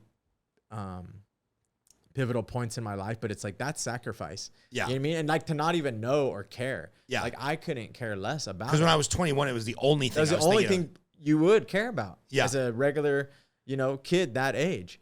But I was doing that in California in a new place, and I was just like, I didn't know anything because I was just in the gym literally from 7 a.m. to 7 p.m. Yeah. It was crazy. Yeah. There's a kid who's coming up under Andy Varela, who you know here, awesome jiu-jitsu competitor. Yeah. Oh, Andy's the best. Yeah. He's awesome, man. And there's a kid that's training under him, 2 kids actually, brothers, Nick and Spencer, and they're the same way, dude. Spencer. Spencer. The wrestling kid. Yeah. Dude, that kid was helping me with my last camps. I was like, dude, you're going to be a nightmare. He's crazy, man. I mean, he's coming, like, he'll frequently come to the 6 a.m. class, the 11 a.m. class, then he'll work out for 2 hours at night, then he'll go lift weights in the day, and I'm like, and he is on that Spartan path. Yeah. Like him and his brother Nick, they're both Spartans. And I see that because 2 years ago when I moved here, I was like, oh, fuck, I don't know anybody here. I was doing gi jiu-jitsu, which is totally different than no gi in my opinion. And I was like, Andy, let me get a couple lessons, right? And he brought Nick as like an uke. And so we were working out. And Nick was clearly better than me, younger than me, stronger than me. But he wasn't that much better than me 2 years ago. Fast forward, I wouldn't be able to score a point on that guy on my best day, right? He's just gotten so much better in 2 years because they just refuse to let anything sidetrack him. It's like they eat, lift, jiu-jitsu. Yeah, that's eat, how lift, it is. jiu-jitsu. That's the sacrifice, like to put into words, like remember earlier when you told me, I was like, it's hard to put into words because like you're obviously working and, you know, you're rising and you're grinding and all that stuff. And, you know, you're like the 8 Mile guy and like, and it's just hard to put into words, but like that puts into like a realistic like gauge of just like, yeah, you don't have sex for a year. Like, you know what I mean? Like, it's just a very realistic, because it's hard to think about like you said, like he wakes up, he probably eats steamed chicken and like drinks a raw egg and goes for a run. And then, you know, he has to drive his Uber, but then he does this. And then, you know what I mean? But it's like, it's really just hard to imagine, like, okay, so he's, you know, but like, I thought that was a good gauge to go back on, because that was like, I think most people realize, like, oh, you didn't? Yeah, you give it, like, when you're willing to give that up for something, that's serious. And it's like, dude, that's success though. And it's like, that's with everything though, you know, to succeed in everything, you need that, like, you need that time of just obsession. Yeah, you know singular focus, and that's right? What it is, just obsession, you know, is what it all comes down to. So, you know, what I love is like, you know, there's this ongoing joke in LA that everybody that's a realtor, it's because they failed in their first job, but they had a really big sphere of influence that they could sell houses to. Yeah. You just retired from your old job after a lot of success. But what's cool about you, man, is like, I know you're really passionate about helping the finances of people that work in entertainment, the fight game. You know, they basically throw their body at a wall to make money. They got to take that money and do something. And I got permission from her before we chatted, so I can bring it up. We have a mutual client, Macy Barber, who's a fighter in the UFC. She's and awesome. She's kick-ass, dude. And you're like, hey, man, every fight, just buy a property. Every fight, just put a small down payment on a small property, doesn't matter where it is, and build that wealth and build that residual income and that cash flow, so that when you're done with the fight game and the fight game's done with you, like, you've got some money and you're not, you know, you're not signing autographs like Pete Rose at the memorabilia store for 20 bucks. So first of all, what gave you the mindset of, hey, you know, my wife and I have done real well in real estate? What gave you the mindset of like, yeah, this is what I think my next path is? Because it doesn't seem like you're unintentional, and it seems like once you go all in, you go pretty fucking all in. Yeah. Like, even hopefully this time you won't get, you know, like no sex for a year once you become a realtor. Yeah. That'd be screwed up. Your wife's like, hey, no sex until you sell $10 million worth of real estate. That would suck. No. But what was the path to go from professional, like, human attack dog to I think I'll preview homes for a living? Dude, just really, like, I don't know, practicality, a little bit of just what made sense for a lot of things, like what made sense even just for schedule that I'm used to, you know, things like that. What do I have a little bit of knowledge? What do I have a little bit of interest in? Because retirement is hard, man. It was really hard. I mean, look, for a few months, I was a master at it, at doing nothing. I was so good. And I can waste so much time. And I was really good at it. And I looked forward to it. Like, I was like, I'm just going to be retired. And I was lucky that I could I felt lucky every day that I could do it. You know what I mean? Like, even when got bored and I was doing nothing, I'm like, this is really cool. I get to do nothing. Like, I felt lucky I could just pet my dog and like listen to an album or like watch a movie or something weird. And so it was really nice. And a lot of that had happened, you know, just through investments. I felt comfortable, at least, like, hey, I have, like, you know, what I need to live on through my investments and everything. And it just came to a point where, dude, I was too young and, you know, had too much. I just had like a lot left in me to do something else. We're not meant to retire at 35. Yeah, you're not. And like I said, I was fun. I was living the retired life. I mean, I was doing nothing. I took up pickleball, which is the retirement sport. Right. And I was just playing pickleball in the morning with old ass people. You know what I mean? All your friends are 65 years old now. It's true. They're like old lawyers, doctor, like same. It was so funny. I just had a whole different like group of friends. But yeah, I got to the point where it's like, well, I don't like want to do nothing. I just like, you know, like I said, I wanted to for a while. I don't want to do nothing. My wife has 10 jobs. And so I'm just for context, can you tell people who your wife is? Because she's the hardest working lady I know. Yeah, she's incredible. My wife is Megan O'Leary. She's head reporter, broadcaster, basically everything for the UFC. Interviews, been doing that for about 10 years, kind of like, you know, pioneered like her role in that as well. You know, she's one of the first women ever on like a broadcast like that. You know, so kind of evolutionized her job in that realm with the sport. So it's been around in that. She also does the NFL on Fox the last 6 years. And and she's like obviously she's married to you. Yeah. She's a real student of the game. She's a real fight fan. She's not just some pretty face they threw on there to be like, oh, we got to check the box of having a pretty girl on stage. Like she's like hard. I see some of her interviews and she's no dummy when it comes to the fight game. No, not at all. I mean, she, you know, what's cool about, like, she grew up on a wrestling mat. Her brother was a very successful wrestler. You know, she's married to me, and being married to me, I think also makes her really care about the human part of it. You know what I mean? We have people that are obviously world champion fighters. Just a little closer to your mouth. Sorry. There. Yeah, you know, world champion fighters that are going to talk about the technical aspects. But what's great is like she looks at them as humans because she's married to me, and she knows there's so much more to these fighters than just, hey, you know, they're strong, they knock someone out or whatever. And that goes, you know, they have families, they have stories, they have everything. She shoots this Becoming a Fighter podcast where people talk about their whole journey up to becoming a fighter, and some crazy stories. Check that out. So so obviously she knows it. You know, she like grew up on a wrestling mat, being married to me. Obviously she does every fight. She works almost every weekend, you know, where I would, you know, be on TV 3 times a year if I fought. Yeah. But she's at all the fights. But I think it's really important for her to let people see more than the fighting. And, you know, that's really what she's passionate about, is telling their stories as well. But yeah, she's amazing. Dude, what a gig though, because like, it's awesome. If she's doing a fight every weekend, that means, you know, she's got to start her prep on Tuesday or Wednesday. Yes. Then she's got to travel. She must have the most fucked up calendar of Yeah. anybody in the UFC. Come to think of it, Oh, it's crazy. because it never ends, right? Yeah, it never ends. That broadcast team, production team are just they're wizards, man. Yeah. The way they do that whole traveling circus, the UFC is a traveling circus. It's crazy how they do it. These people from one to the other, especially, you know, just the people that are taking the octagon, going to check in at the hotel, get all those rooms ready. Then you get the broadcast team as well, you know, prepping from Tuesday to Saturday, running everything smoothly that night. It's nuts. It's Hundreds nuts of thousands of miles of cable True. and I mean, just the setup for an event has got to be Yeah. astronomical. And week to week now that we're traveling, you know, starting to go international again. Yeah, it's crazy. So she does all the pay-per-views, and then, you know, I mean, she needs time off, so it's not every week. They have, you know, a role of a few rotating people as well to do other fights. So, you know, she'll have weeks off here and there, and then, you know, gear up for, you know, the pay-per-views, the international fight weeks, all that kind of stuff. But it's an awesome gig. I mean, it's really cool also being in the same, you know, within the same company, her going to my fights, me kind of getting to travel with her sometimes. So we've done a lot of traveling and stuff through that, which has been nice, and being able to spend time with each other and kind of have a similar schedule as well.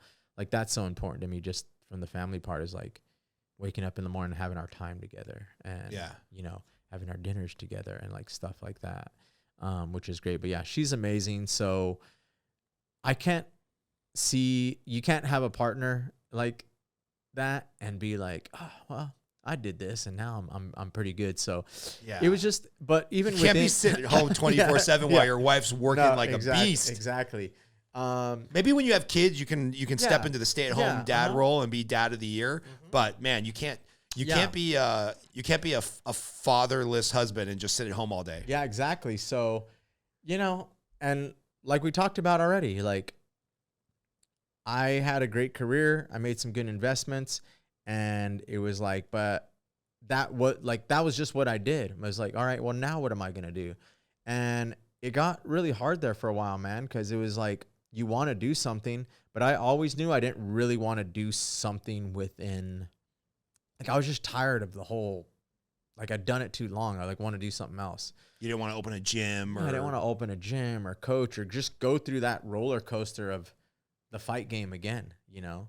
So it was just really about things. And I have like a lot of passions and things I still want to do, and a lot of interests I want to work on. But from the practical standpoint, like you said, like, I think a lot of people are just like, I should get my real estate license.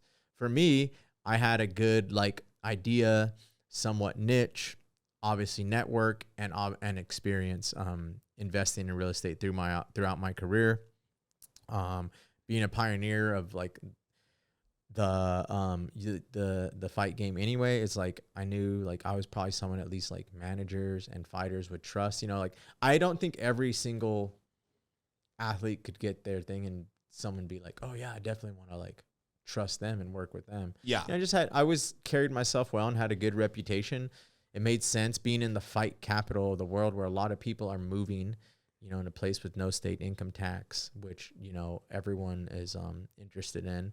any lot of fighter, athletes. any fighter who doesn't reside in Nevada is just missing the boat. Yeah. Because, if you live, I'll use California as an example. Mm-hmm. If you live in California and you're in Vegas 4 months out of the year anyway, because you're here for fights or the what do they call it? The Performance Center, Yep. the big UFC training center. That's going to save you so much money in its own. Yeah, you go there, and then if you're already here 4 months, you only have to be here 2 months and 1 day more. You got to be in out of the state of California 6 months and 1 day, and then you save 10% of your money. Doesn't have to go to the state of California. So shout out to Joe. Everybody should be buying a house with Joseph here in Nevada. Yeah. If you're in the fight game, it'll pay for itself in taxes. Yes, and that's exactly once again, leaning back on my experiences, I kind of learned through that. My wife lived here, and I realized, oh, well, I should buy a house in Nevada and be a Nevada resident. She's renting an apartment. What if we bought a house? Oh, she rents it. I'm going to spend time there when I'm off at camp.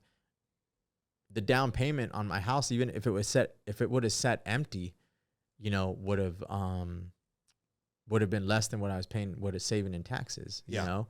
So it's just but it's an asset that's building for us, her a place to live, all that kind of stuff. So yeah, I mean, there's a lot of that going, all the athletes coming in.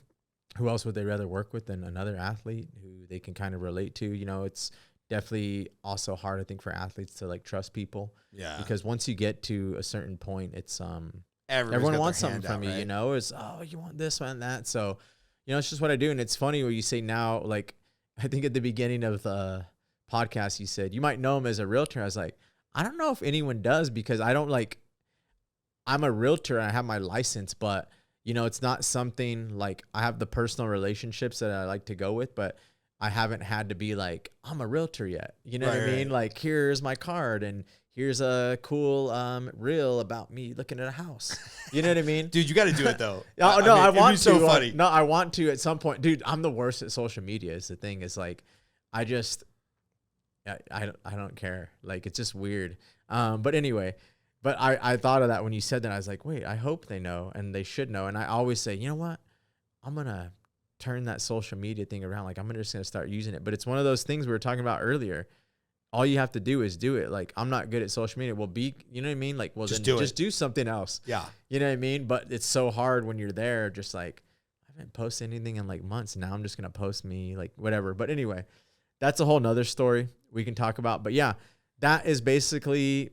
By the way, happened? Can I just talk about the juxtaposition of I love the fact that you're I will get in the ring for 25 minutes with a guy who has trained his entire life to knock my fucking head off. But doing a reel about on Instagram about real estate, that seems a little scary. It's that's amazing, the things that will fuck with our mind. It is crazy, man. It's weird. Yeah, so let me go back to you buying the house here and figuring out some tax advantage and all the stuff you're doing. Did you have a mentor? Was there some old guy that took you aside and be like, hey, son, this is what you want to do? Did you and your wife just kind of figure it out together? Because I feel like so few athletes get that talk or find that mentor or find that professional realtor. I mean, the world is just littered with stories of my financial planner ripped me off. My tax guy ripped me off. Nobody told me, I'm Allen Iverson. I made $250 million in my career and I'm broke teaching junior high basketball camps. Did anybody pull you aside, or was it just who you were that you and your wife figured out man, we got to put a little something aside and figure out this finance game? Yeah. I mean, not anyone I can really pinpoint down, but it was more about, and any actual concepts I could pinpoint down, but it was really maybe about seeing people and examples, you know what I mean? And knowing well, it seems like they're doing all right. And, I bought my first house and I knew that was a great, that was in California. And that realtor is still kind of even a mentor in my life. He's a big inspiration for me. He's an artist, just realtor, but just as a person, he's just the most amazing person. And I just remember him, telling me how great it was. And, and then when I was telling him I was going to buy another house, how happy he was, oh, that's what you have, you know what I mean? And just encouraging me in a way. But also even taking it into this, next career. I was oh, well, that's who I would want to be as a realtor as well. So he's awesome. Tim Collum is his name. Shout out to Tim Collum. As well. But Yeah, other than that, like Uriah, like always had like his finances, well, and he had businesses and sometimes too much. Like I'm just like, dude, what? Like that's a weird business, but whatever, you know what I mean? But he always had it and like, oh, you got to do this. And even just, oh, what do I do with my money? Well, you're going to look it up and you're always going to see that real estate is the biggest, way to build wealth, through history. So it's just one of those things. It's like, all right, well, obviously buying another house can be a good idea. It's also, my wife lives there. Oh, Vegas has no state income tax. And then from there, it was just learning the process of like, oh, wait, I can move to another one now because I've lived in this one, for 2 years, and I can, do another loan on this house as a first time home buyer, or as a primary residence. Yep. Oh, wait. I can sell this one with no capital gains because I lived in it for 2 years. And I could sell both of those actually because I lived in them both for 2 years out of the last 5. So I can sell 2 houses with no capital gains. I can upgrade to this one. So, it was like a lot for the primary residence, and then that primary one turned into an investment because I started renting it out now, which I'm, tell a lot of people do once they upgrade, just rent the other one if you're capable of doing it. And you don't have to cash out on your equity, rent that one, hold on to that, get into another one with a low down payment, all that kind of stuff. So yeah, I just kind of learned as I went through there. And then it was like, all right, tried my hand at long-term rental. Oh, cool. Well, let's try short-term rental. That seems like people are doing really good at and making good returns on. So tried that out. And yeah, it was just a lot of that. And yeah, just I think a lot of just how I grew up as well, Mm-hmm. and, living below your means, obviously as an athlete too. And just, I guess, like I even said, just knowing, like, you know what I mean? Like, even if no one teaches you, like, you're lucky to know, like some people it doesn't hit them. I was like, I'm sure they don't want to make a bad decision, but like maybe no one told them, and no one told me, but I just kind of like, all right, well, I'm not going to make this money forever. Like, I'm not going to go buy a crazy car or even a crazy house. Like, I'm just going to buy something I can afford, something I can, you know what I mean? And, which is weird because like, I can only imagine if somebody at 22, 23 years old gave me $250,000 for quote unquote one night of work. Yeah. I would have gone crazy, man. Yeah. Drugs, alcohol, buy a car, maybe have a little bit left over to overspend on a house. Yeah. But like, man, I wonder, this is going to sound weird to say, I wonder how much of you having some fucked up times from 13 to 20 and then getting sober really set you up for success for the rest of your life. Could you imagine being a 25-year-old party animal in Vegas and getting a check for $100,000? Yeah. It'd be gone in 6 days. Exactly. I mean, and it's crazy because, like, everything is a sacrifice, like we talked about, like having this great family that is so perfect or being this physical specimen, like that's going to require the sacrifice. Like, you might not, know how to put in the extra work or the hard work when going gets tough, or like say like Brock Lesnar, like that's a good example. Like, no one ever punched that dude in the face because he's the biggest, baddest dude ever. So when he got punched in the face, he's like, oh, what the hell? Yeah. You know what I mean? So it's just like, there's ways to learn also from, like you said, like the negative things you can learn from more than you can, like not be a, you hear it all the time, just like a product of your environment. Like, you can actually, like you can learn just as easily what you don't want to be is what, like, is what's around you. So, I took a lot of that in, and I don't know. I think that's just the way I grew up too. Like, even when I was young, at Alpha Male, I was making money, and everyone would call me like Scrooge McDuck because I wouldn't buy anything. And like, I would like shop at the Goodwill and like wear Birkenstocks. They're like, dude, you just made like this much money. Aren't you gonna buy a new car? I'm like, no, my car works. You know what I mean?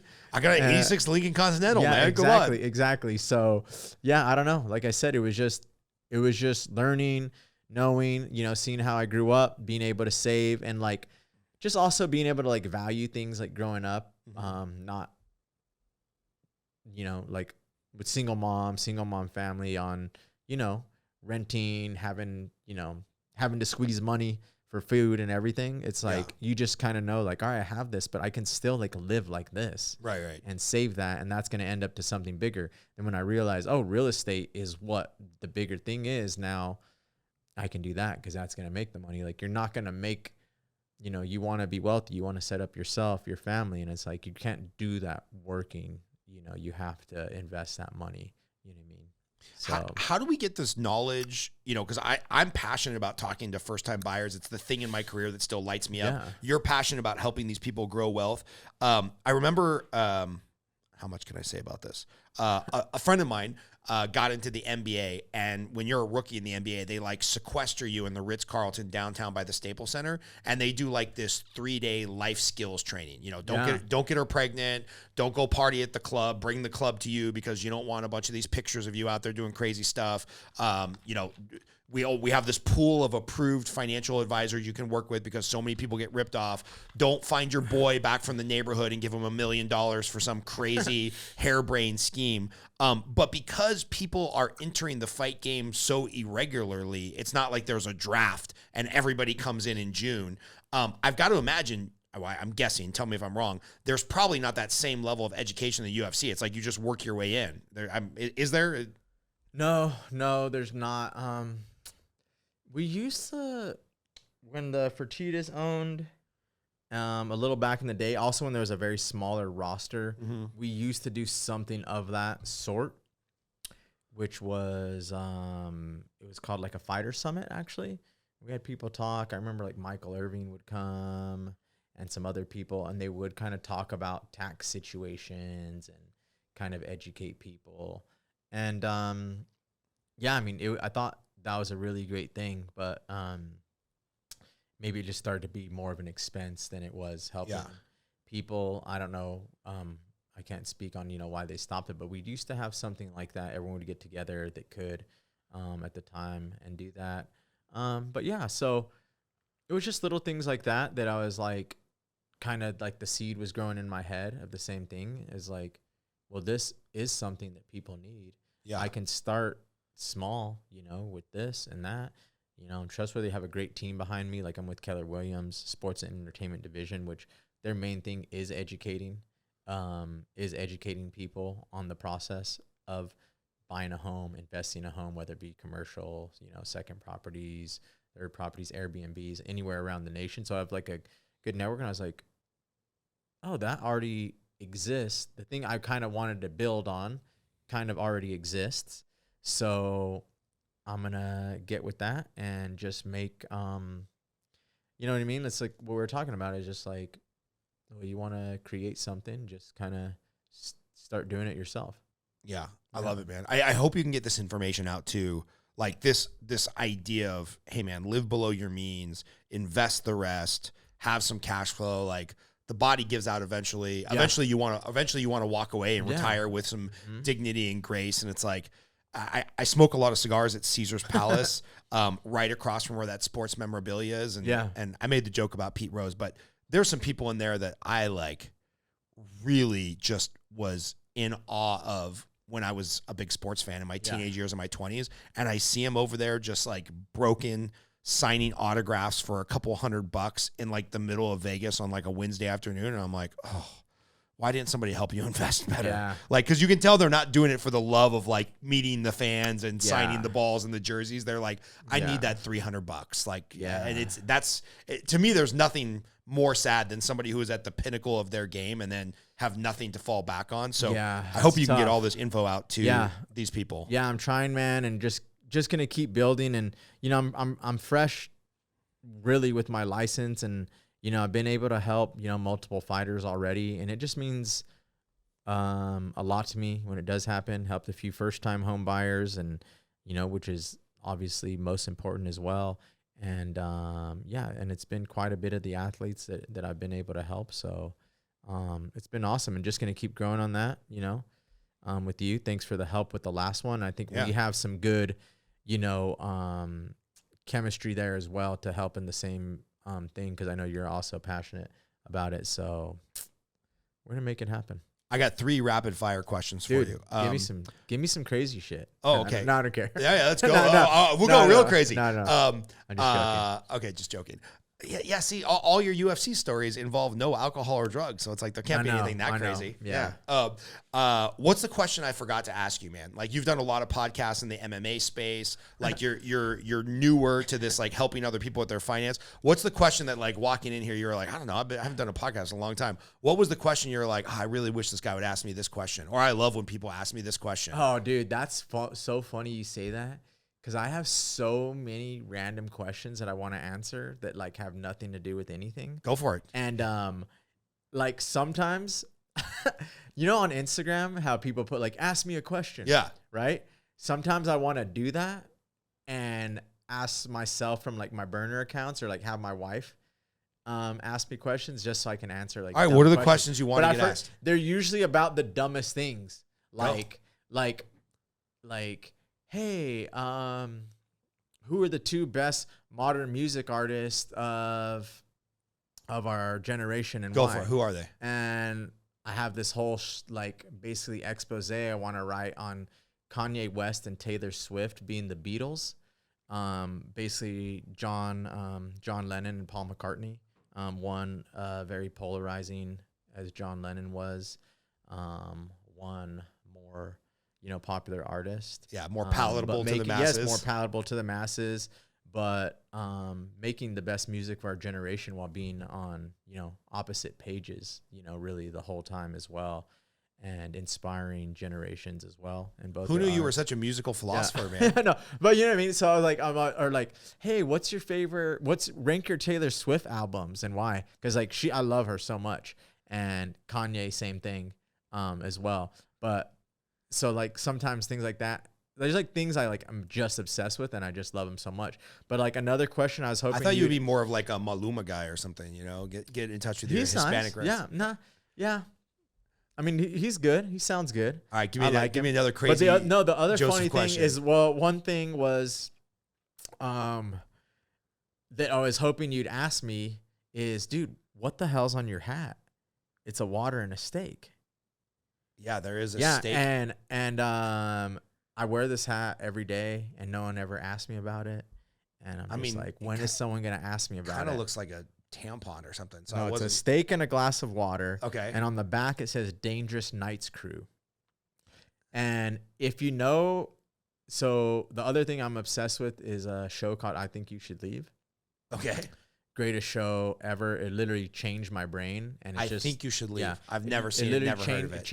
It's a sketch comedy show. Okay. Basically changed my brain, and I'm still yet to this day to walk around and someone asked me about the hat, but someone was wearing a similar hat, and I went up to them and I said, "No way, you're wearing I Think You Should Leave hat." And he's like, "No way," and we had a whole conversation. It's a language, basically, but this is basically like an international symbol for people being able to change, like that people like used to be pieces of shit, but then they can change because basically a guy wants to hold a baby, but he's afraid that the baby thinks people can't change because he used to pour water on steaks when he went to a restaurant, but now he doesn't anymore. And that was like, that was the comedy bit? Yeah. So I'm going to send it to you after. Okay. But basically, if you know this show, it's a maniacal like fan base. Like it's like a cult like following. It's insane.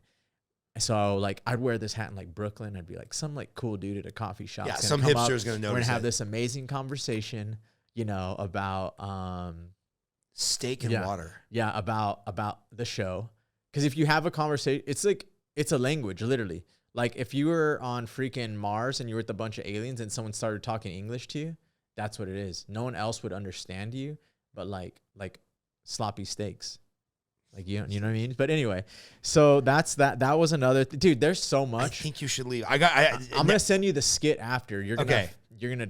It's insane. It's very much like cringe comedy almost. Okay. Definitely like absurd, but it's very smart as well. It's very like real life situations, like applicable in real life and in social situations. It's really about ruining social situations, but by saying what you're thinking is kind of how I take it. So I think you should leave is like, dude, you went too far. But it's like, I think a lot of it is because the things that come out, they sound natural, even though they're absurd in the situation. Right. But it's because he's saying what's in it, on like what people actually think. Yeah, yeah. Like, it's like he's saying the quiet part out loud. Like that horse you're on has a giant penis. Like you wouldn't, like your wife might not say that when you're riding a horse, but everybody's thinking it. But everyone's thinking it. Right. You know, like little things like that. So anyway. I saw this Instagram video just the other day. I sent it to my wife and everybody I know. And it was like this elephant just walking down the trail. And the Instagram was like in like the National Geographic's font. It was like the majestic elephant, you know? And you watch it and you're like, oh, that's just the elephant video. But then when you look, the dude's twig and berries are huge. Yeah. Just hanging down to the floor, just swaying back and forth. Like he was an elephant with elephantitis of the growing. And it's like his balls and his dong were just like waving back. And it's, once you see it, you can't unsee it. And it's fucking hilarious. But I sent it to like, I don't know, 50 people on Instagram. 40 people didn't see what I saw. And 10 people wrote back and they're like, that's the funniest thing I've ever seen in my entire life. So there is that comedic language that's like just between a select few people that like get it or see it. So I'm gonna have to check out. I think you should. Oh, you'll love it. I'm gonna send you the one skit that this hat's about, and you'll love it. Like, there's a lot of like, there's just it's amazing. It changed my life. Like, all right, I so want to keep going, man. What are the other questions? Oh, dude, there's too much. There's too much. There's too much. We got like 10 more minutes. Let's see. Dude. This is funny because I actually always like, well, the other day I did like an I think you should leave question thing on my Instagram, and I wanted people to ask me very specific questions about the show, and they didn't, so I just asked myself. So since I already talked about that, I won't get as specific about that. What else? Like, I love when people ask me about movies because I used to have a movie page. That's always my last question is what's your favorite movie and why? So my favorite movie, I'm going to say, well, earlier I mentioned my favorite movie of the last decade, which is Lady Bird. That was my favorite Who's in that? movie. For some reason that's not. Saoirse Ronan, Laurie Metcalf is her name, Timothée Chalamet, Lucas Hedges. Greta Gerwig directed it, who grew up in Sacramento, and it's very much a I gotta put this on my radar. Semi-biographical take on it. I love La La Land. My favorite movie ever is probably Raging Bull. Such a good movie. And also Rocky 1. And that seems very basic because like, oh, I'm a fighter and I like Rocky. But Rocky 1, I feel like most people that like Rocky like the series. They like Rocky 4. Rocky 1 is Best Picture 1976. Most people don't know that Rocky 1 won the Academy Award for over Best Picture. Taxi Driver. Yeah. Over Network. You know what I mean? So yeah, when people think of Rocky, they think of Rocky 2. They think of Rocky 2 when he beats Apollo Creed and then Mr. T and then everybody knows Rocky 4. Rocky 4. Rocky 1. I mean, because Rocky 4 ended the Cold War. So in fairness, like we beat Russia because of Rocky 4. Yeah. But when people think of Rocky, they don't think of the first Rocky movie, which is slow. It's more of a deconstruction. It's a character study. Yeah, character study. It's a character study, and it's like, it doesn't even qualify to me. Like a sports movie takes a certain route. You know what I mean? It takes a certain layout of like, do this, overcome, win. We all know how it's going to end. That changed everything in ending, you know, the way it did. Wait, he didn't win? Right. You know what I mean? Oh, no, because it was just about being an underdog, just about trying. I would just be willing about to getting bet a chance. You know what I mean? If we polled the audience on Instagram and said, Rocky won, does Rocky win or does Apollo Creed win? I would be willing to bet 70, 80% of the population thinks that Rocky wins and Rocky won. Yeah. It's not win. Yeah. And the way they frame it at the end, it's totally an afterthought. Mm-hmm. Like as they're cutting to the credits, you hear them say, and by decision, Apollo Creed, or by split decision. It doesn't matter. It doesn't matter. It was his journey. It was his journey that mattered. It was the chance he got. Like, it was so many other things that mattered in sport than like what he could control. He controlled everything he could and didn't end his way. He went out there and he took the chance, you know what I mean?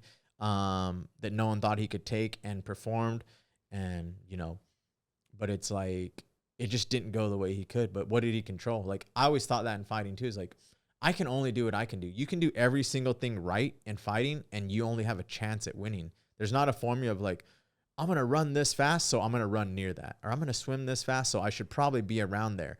You can feel as great as you can and like get knocked out in the first round. You know what I mean? Or you can just be this underdog and you know what I mean? So did that ever happen to you? Did you ever catch a flyer and like get knocked out?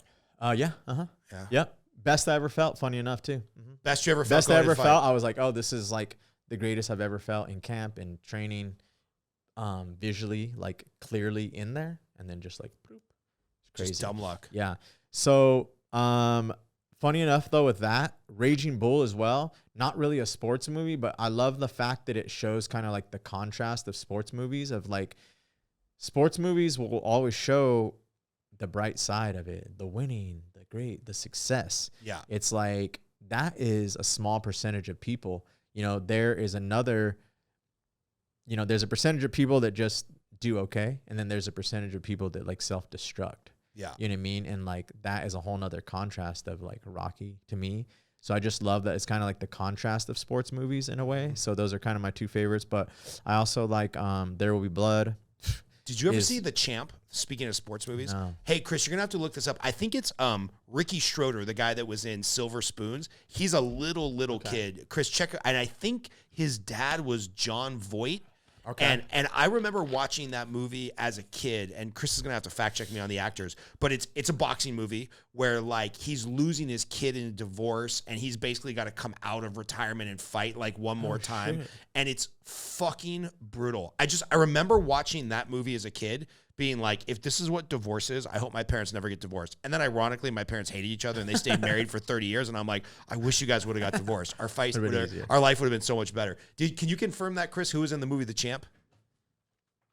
Yeah, you got it right. John Voight, Ricky Schroeder, Faye Dunaway. Faye Dunaway plays the Faye bitch wife Dunaway. who's trying to take the kid away from her ex or her boyfriend or whatever.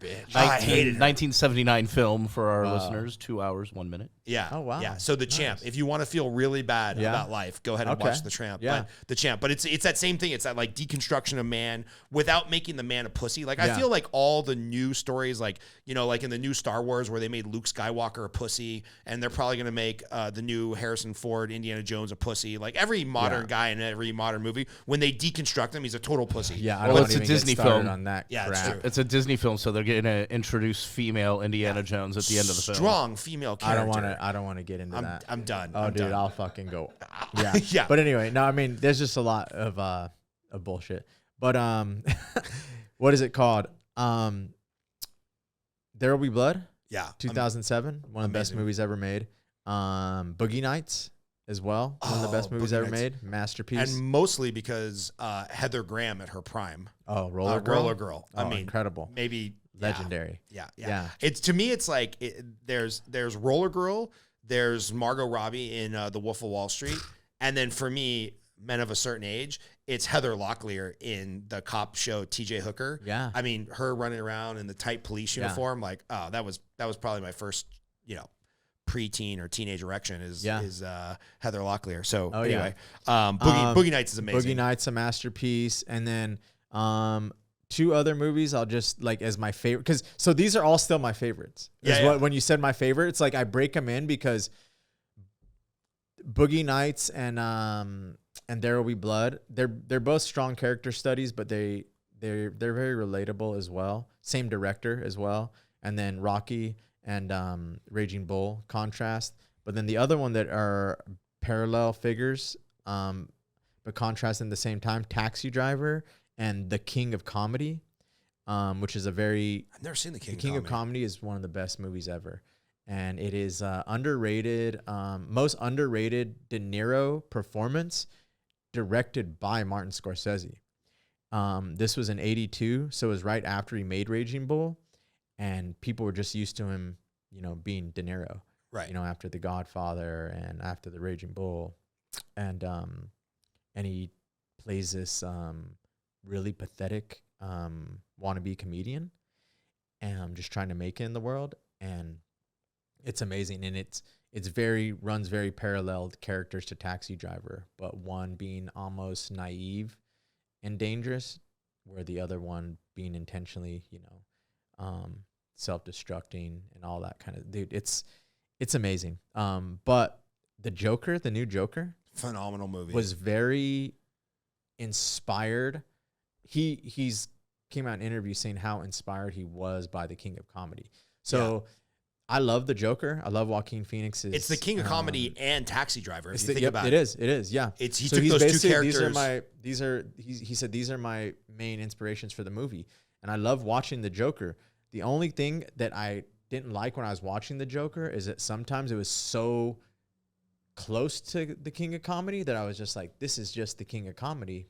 Right. But people don't know because in a superhero movie. Yeah. So anyway, those are all great movies, but like, there's two scenes in the Joker. One where he's in the room with the dwarf, and you don't know whether he's going to kill him or not. Oh man! And like he can't reach the lock. That's the best. And then the with one the comedy, little comic relief. Oh, yeah, it's amazing. That's to me that's one of the best written scenes in cinema in the last 20 years. And then man, the scene at the end where he's on stage with Robert De Niro, and he's like, you don't know what's going to happen. Is he going to shoot himself? Is he going to shoot the other guy? Like that scene is so uncomfortable. Yeah. I can think of few scenes in cinema where I looked over at my wife and she was like squirmish. I could tell that she was physically uncomfortable from what was happening on screen without it being, a horror or something gruesome, but just like that scene is perfect. Oh, it's amazing. Yeah. And I'm excited. There's going to be a sequel now. Do you think they can with pull him it off? and Harley Quinn. It's going to be a musical. Shut the fuck up. With Lady Gaga as Harley Quinn. It's going to be bananas, bro.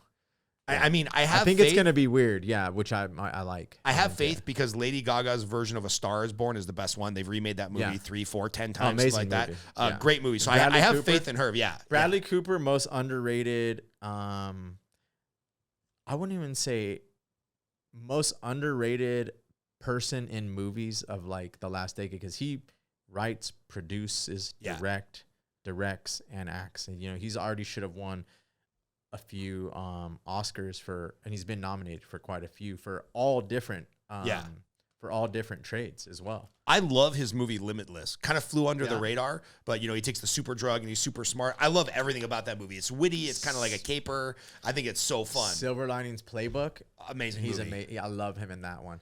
Yeah, but so yeah, I love movies. I used to have like a movie account and everything. Like I would just do like a fake movie account and just like talk about movies. What do you mean a fake movie account? It actually wasn't fake. It was just real. you talking movies? I would just like put like my rankings, like, hey, best movies of 2021. Yeah. Best movies of 2022. Best movies that are written, acted by the director. Like, like the whole best movies by A24, by Neon, whatever it may be. But anyway, I love movies. But funny enough, now I don't watch movies at all. What? I don't watch movies. That was all I used to do. And like I would keep up with everything Oscar-wise. I watch a ton of foreign films, everything. But it's really weird. Like in my life now, like after retirement, I don't know. I think I maybe needed like that emotional, like, I don't know what it was. Like I would just want to watch a movie like that would fucking change my life. Like some deep character study that's like gonna make me cry and like rethink life and be like super like taxing on my emotions. You mean like like something like that. And now it's just like, I don't know. Like I don't care about shit.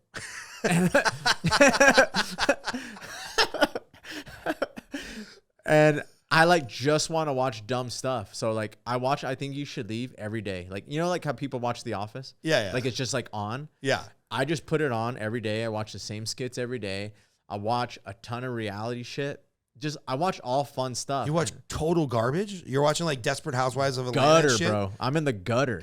Straight up. Like I don't care. Love is Blind, Selling Sunset, Vanderpump Rules. Oh God. Summer House.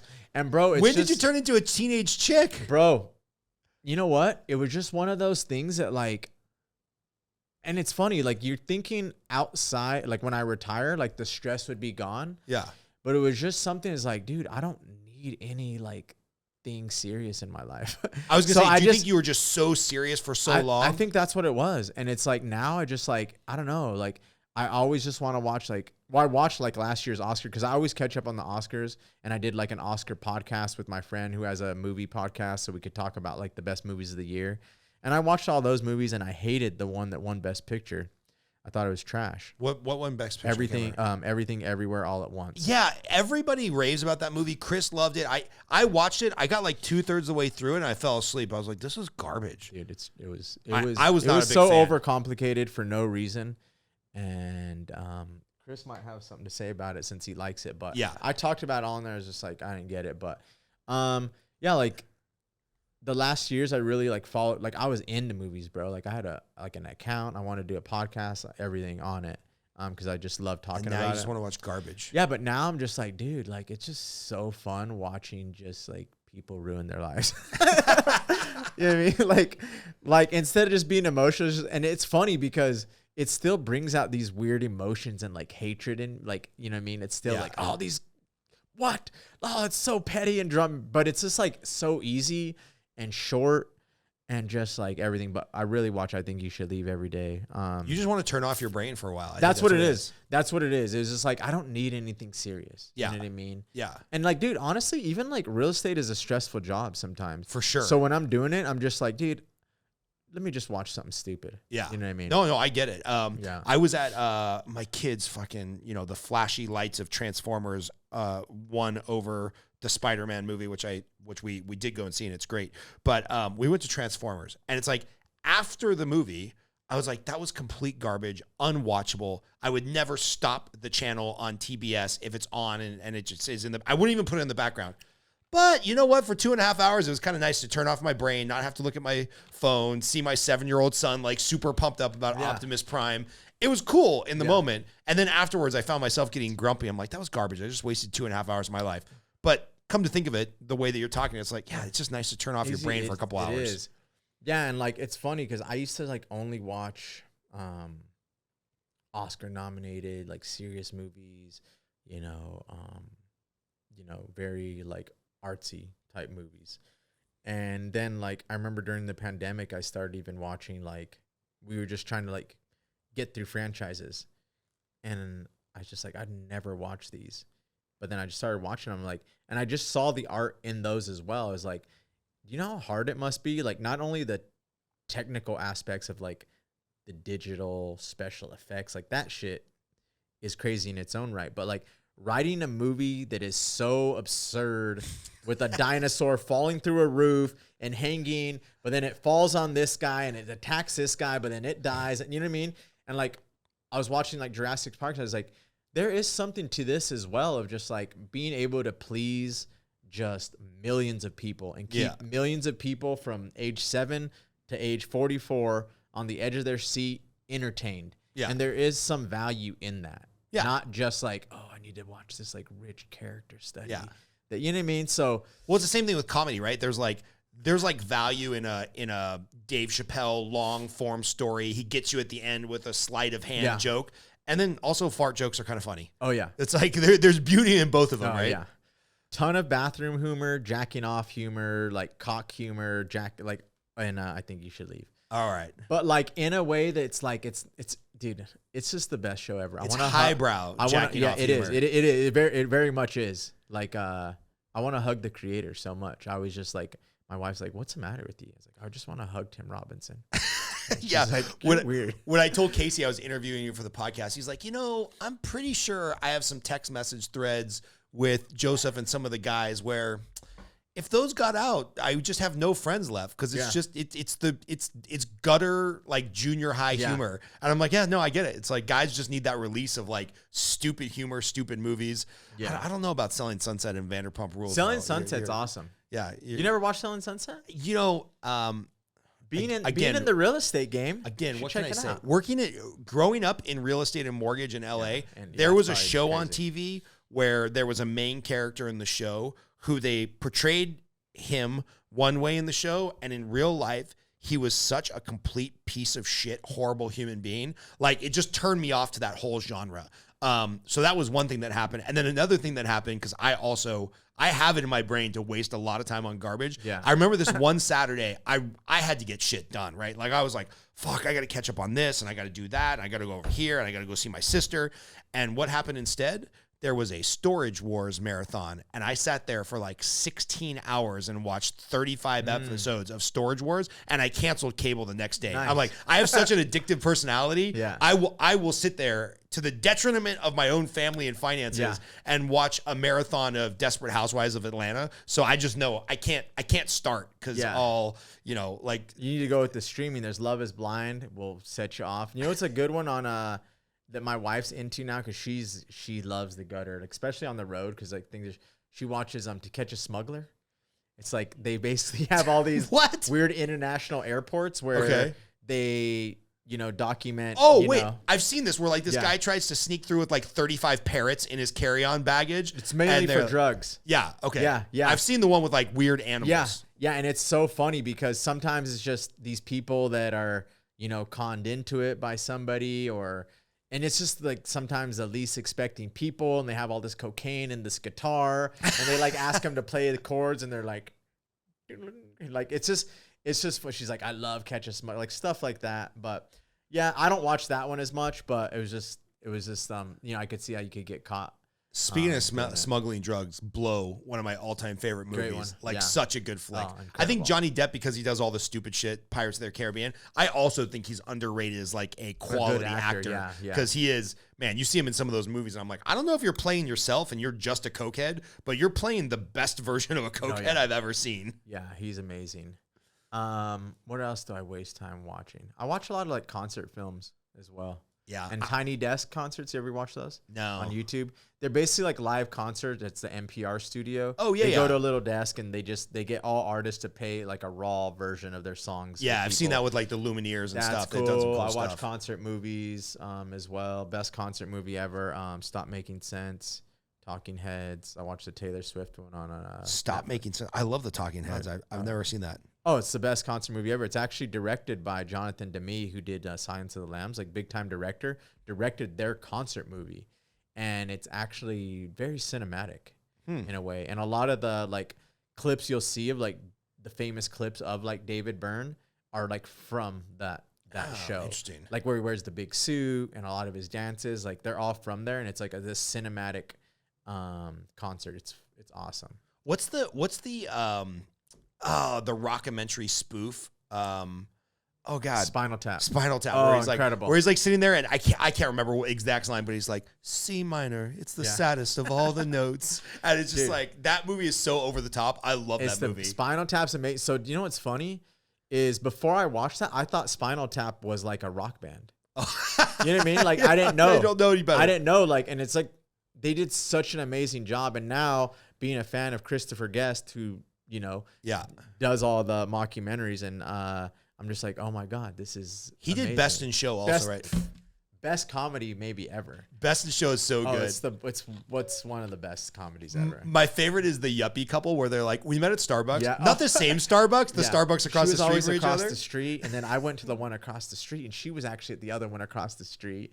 Yeah, I remember you just got. Dude, it's the best. It's so good. And then the gay couple where he's like, you can't do dairy anymore. Oh yeah, you know my order now. Oh, and then the gay couple when they're like, you're bringing 5 kimonos. We're only there for 3 days. He's like, do you think I should bring more? Yeah, it's like. But my other favorite part is the Mama. I used to be able to name all the nuts. And he's like, macadamia nut, pistachio nut. My mom used to say, dude, would you stop naming nuts? I've that's one of my favorites. I've met so many of those like yuppie couples that just freak out over the smallest thing when the guy's like, this is not a buzzy bee. Yeah. This is not a buzzy bee. Everything in that movie is brilliant. It's the best. The Princess Bride, another amazing comedy as well. Because I don't watch a lot of comedies. Coming to America, obviously classic. Yeah, the opening scene of that you couldn't do anymore, where the girl pops her head up. Sir, your royal penis is clean. You could never get away with that again. It's anymore. amazing. Yeah, but those are good comedies. Even comedies from like 15 years ago, like Hangover, you couldn't make that today. Like there's no way half those lines make it into that movie in 2023, which is a real shame because comedy should be comedy. It should be no holds barred. That's what's funny about it. Yeah. Yeah. All right, man. I could go for years. Yeah, give me another one. Give me some. I always. This is what I love. I love just talking shit, bro. So, like, that's what's weird. Like when you told me earlier, I was like, dude, I realized like I haven't talked about fighting I haven't talked about anything too serious in a long time. What But was it was the- nice to do? But anyway, What was I the love- most surprising thing about being a fighter? all Was there moments where you're like, I didn't think it was going to be like this? all the dudes that like you? Really? Just You get hit kidding. on a lot? I don't know. No, just kidding. I mean, you're Hispanic, dude. no, but so, you know what I mean? you know, Like, it's just funny because, people you'd want be popular in Well, West no. Hollywood. It's just it's kind of like not a funny joke, but it's a funny like reality is like, someone might like fight to, get chicks, but it's like a lot of dudes are going to want to take pictures with you. You know what I mean? Or it's like when someone buys a really cool car, you know what I mean? Like, they think they're cool. I'm like, dude, so many dudes are going to talk to you now. You know what I mean? So it was kind of a joke of just like, when someone buys an old classic car, it's like girls aren't going to care about that. But They a don't lot give of a shit. dudes are going to be like, what kind of engine you got? But they want to be cool, to look cool for a girl. Anybody who thinks they need to buy a cool car to get a girl, let me just tell me about my wife, who's beautiful. We saw a Honda Accord, but it had like some type of weird aftermarket body kit on it. It was right on the verge of cool. And like, dude, you've seen Fast and the Furious too many times. So it did look cool. My wife turns to me and she's like, is that a Ferrari? And I was like, yes, hon, it's a Ferrari. No, it's a fucking Honda Accord. You literally used to own a Honda Accord. Like, how can you not know the difference between a Honda Accord and a Ferrari? She's like, girls don't care about cars. Yeah. And I'm like, it's so true. Guys do all this shit to peacock, and girls don't care. You just have to go talk to them. Yeah, exactly. Oh, Cool. man. So what else about the fight game, or maybe being around fighters, shocked you? I mean, do they party more or less than you think? Do they work out more or less than you think? Are they smarter or dumber than you think? Like, what are some things that were like, oh man, this is not what I expected. Well, I think a lot of fighters are a lot, maybe you see them, not have to peacock, but when they're going to talk about fighting another person. Right. So they seem, aggressive in a way. You obviously see them fight, but I think most people, it's surprising really how nice and like, I think humble a lot of fighters are. And I think it's different in the sport because it's like everyone has been humbled. You know what I mean?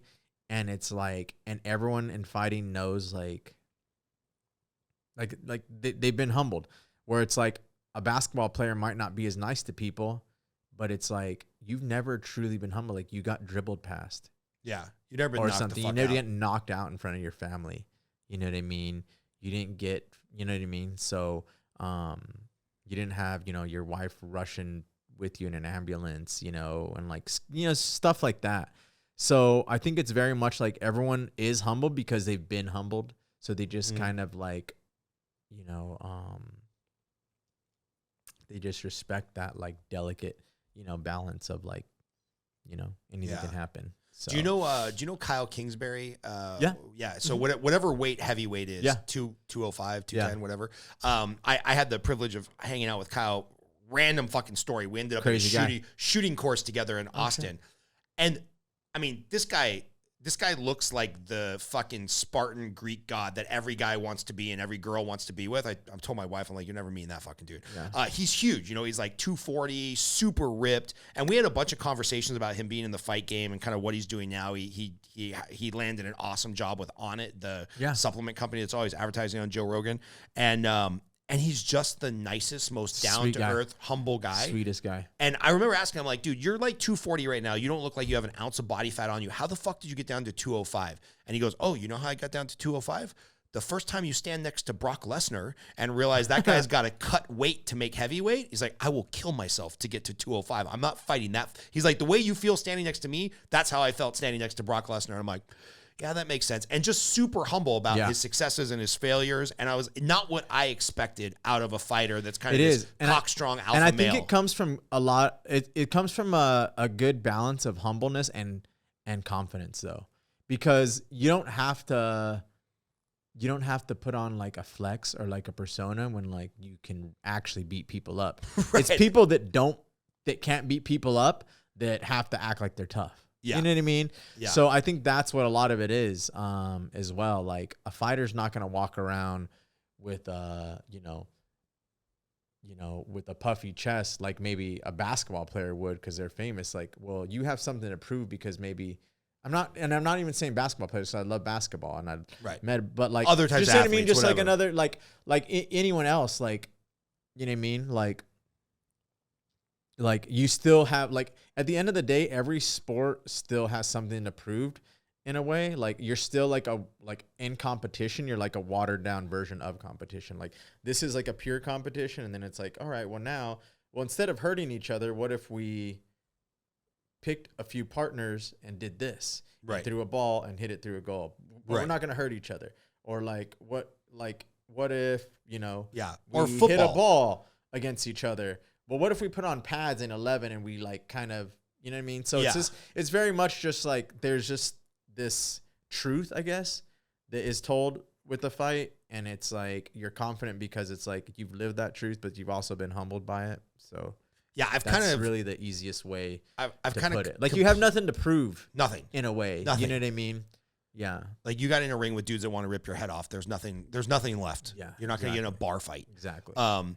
I've kind of stopped watching football. No, not kind of. I've basically completely stopped watching football. One, because they went super woke and started doing crazy shit in the end zone and stuff. But two, it's like, okay, you can hit him this way, but not that way. And you can't touch the quarterback anymore. And if you're going across the middle, well, you can tackle him, but you can't spear him. And I get it. Like the guys need protection, but it's like, this is not the football I grew up watching. Like my middle name is Lambert after Jack Lambert from the Pittsburgh Steelers. And that guy played with like a broken femur. And these dudes were knocking each other's teeth out and stuff. And it's like, that's kind of the gladiator shit I want to see, which I think speaks to why the UFC has gotten so popular over the last 20 years. Because people don't want to see the watered down version of a gladiator sport. They want to see the gladiators. They want to see the real shit. Yeah. So as soon as they introduce spears, ratings will go through the roof. Spears and swords. Exactly. Last question, I promise. Dude, please. Going into the second half of 2023, we're actually a couple weeks ahead on our filming schedule here for the podcast. So this will probably come out late summer. What are you most looking forward to? Either plans that you and your wife got, or business or personal. Like what are you most looking forward to the second half of 2023? Man, that's a good question because I don't know. It's like now I have a new career and there's obviously goals that are just very like learning how to organize my goals in like a new in a new business. But like my kind of life goals always stay the same, and they're really just like dumb and basic, which is just like like just dumb things like, continue to just do the right things and like try to be better at your job, do something that benefits it every day as far as like the job thing goes. Cause it's really hard for me in a new thing to be like, why do we need to sell 4 more houses this year or whatever? And that's not even, you know what I mean? Like you need certain things to get there. Right. Which is like, or this summer or whatever, like, it's like you need certain things to get there. So like I would just concentrate on those things maybe, since I'm like still trying to, do my thing. But other than that, we usually like to just go on a little trip. Maybe we do that. But dude, I'm fucking so boring, dude.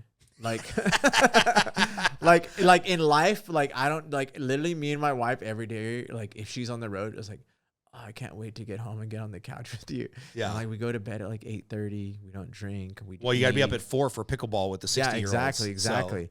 Yeah, but I mean, so like it's general stuff. Like like we were kind of talking about earlier. Like there's no tricks. It's like, dude, I just want to do the best, like for the people that do the best for me. Like be a good friend, be a good husband. Good family member in general. I have like goals I'd written down at the beginning of the year, and some even included getting back into MMA, just as far as a giving back portion like that. Well, so anytime you want to come to the 6 a.m. at Henderson, there's a group of guys there that would love to learn from you. Yeah, I mean, see, like that's just little things like that I really want to do as well. But there was a good one that I was literally just thinking. I was like, oh, that's what I want the rest of my year to look like. And I just totally blanked on it. But yeah, it's, I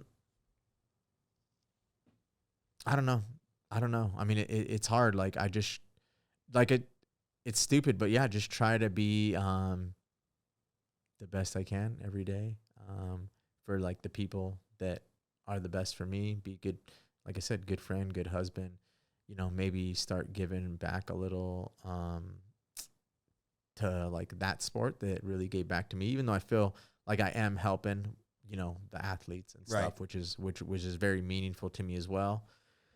And yeah, dude, I could see you being like the greatest ever junior high wrestling coach. Like whatever. I'll work with the adults on their finances. I'll help with that ship, but that ship has sailed. Yeah. I don't need to be going to the UFC Performance Center, you know, getting tricked into going on the mat and wrestling with somebody, but like you've got a peaceful demeanor to you that I just think kids would resonate, right? Cuz like we've all seen the junior high or the high school coach that thinks every one of their kids is going to go pro and they're living their dreams through them and they're being a fucking dick. Yeah. But it's like you already accomplished your dreams in the highest level, the pinnacle of sports. So it's like there's a calmness to you that I think would resonate really well with kids.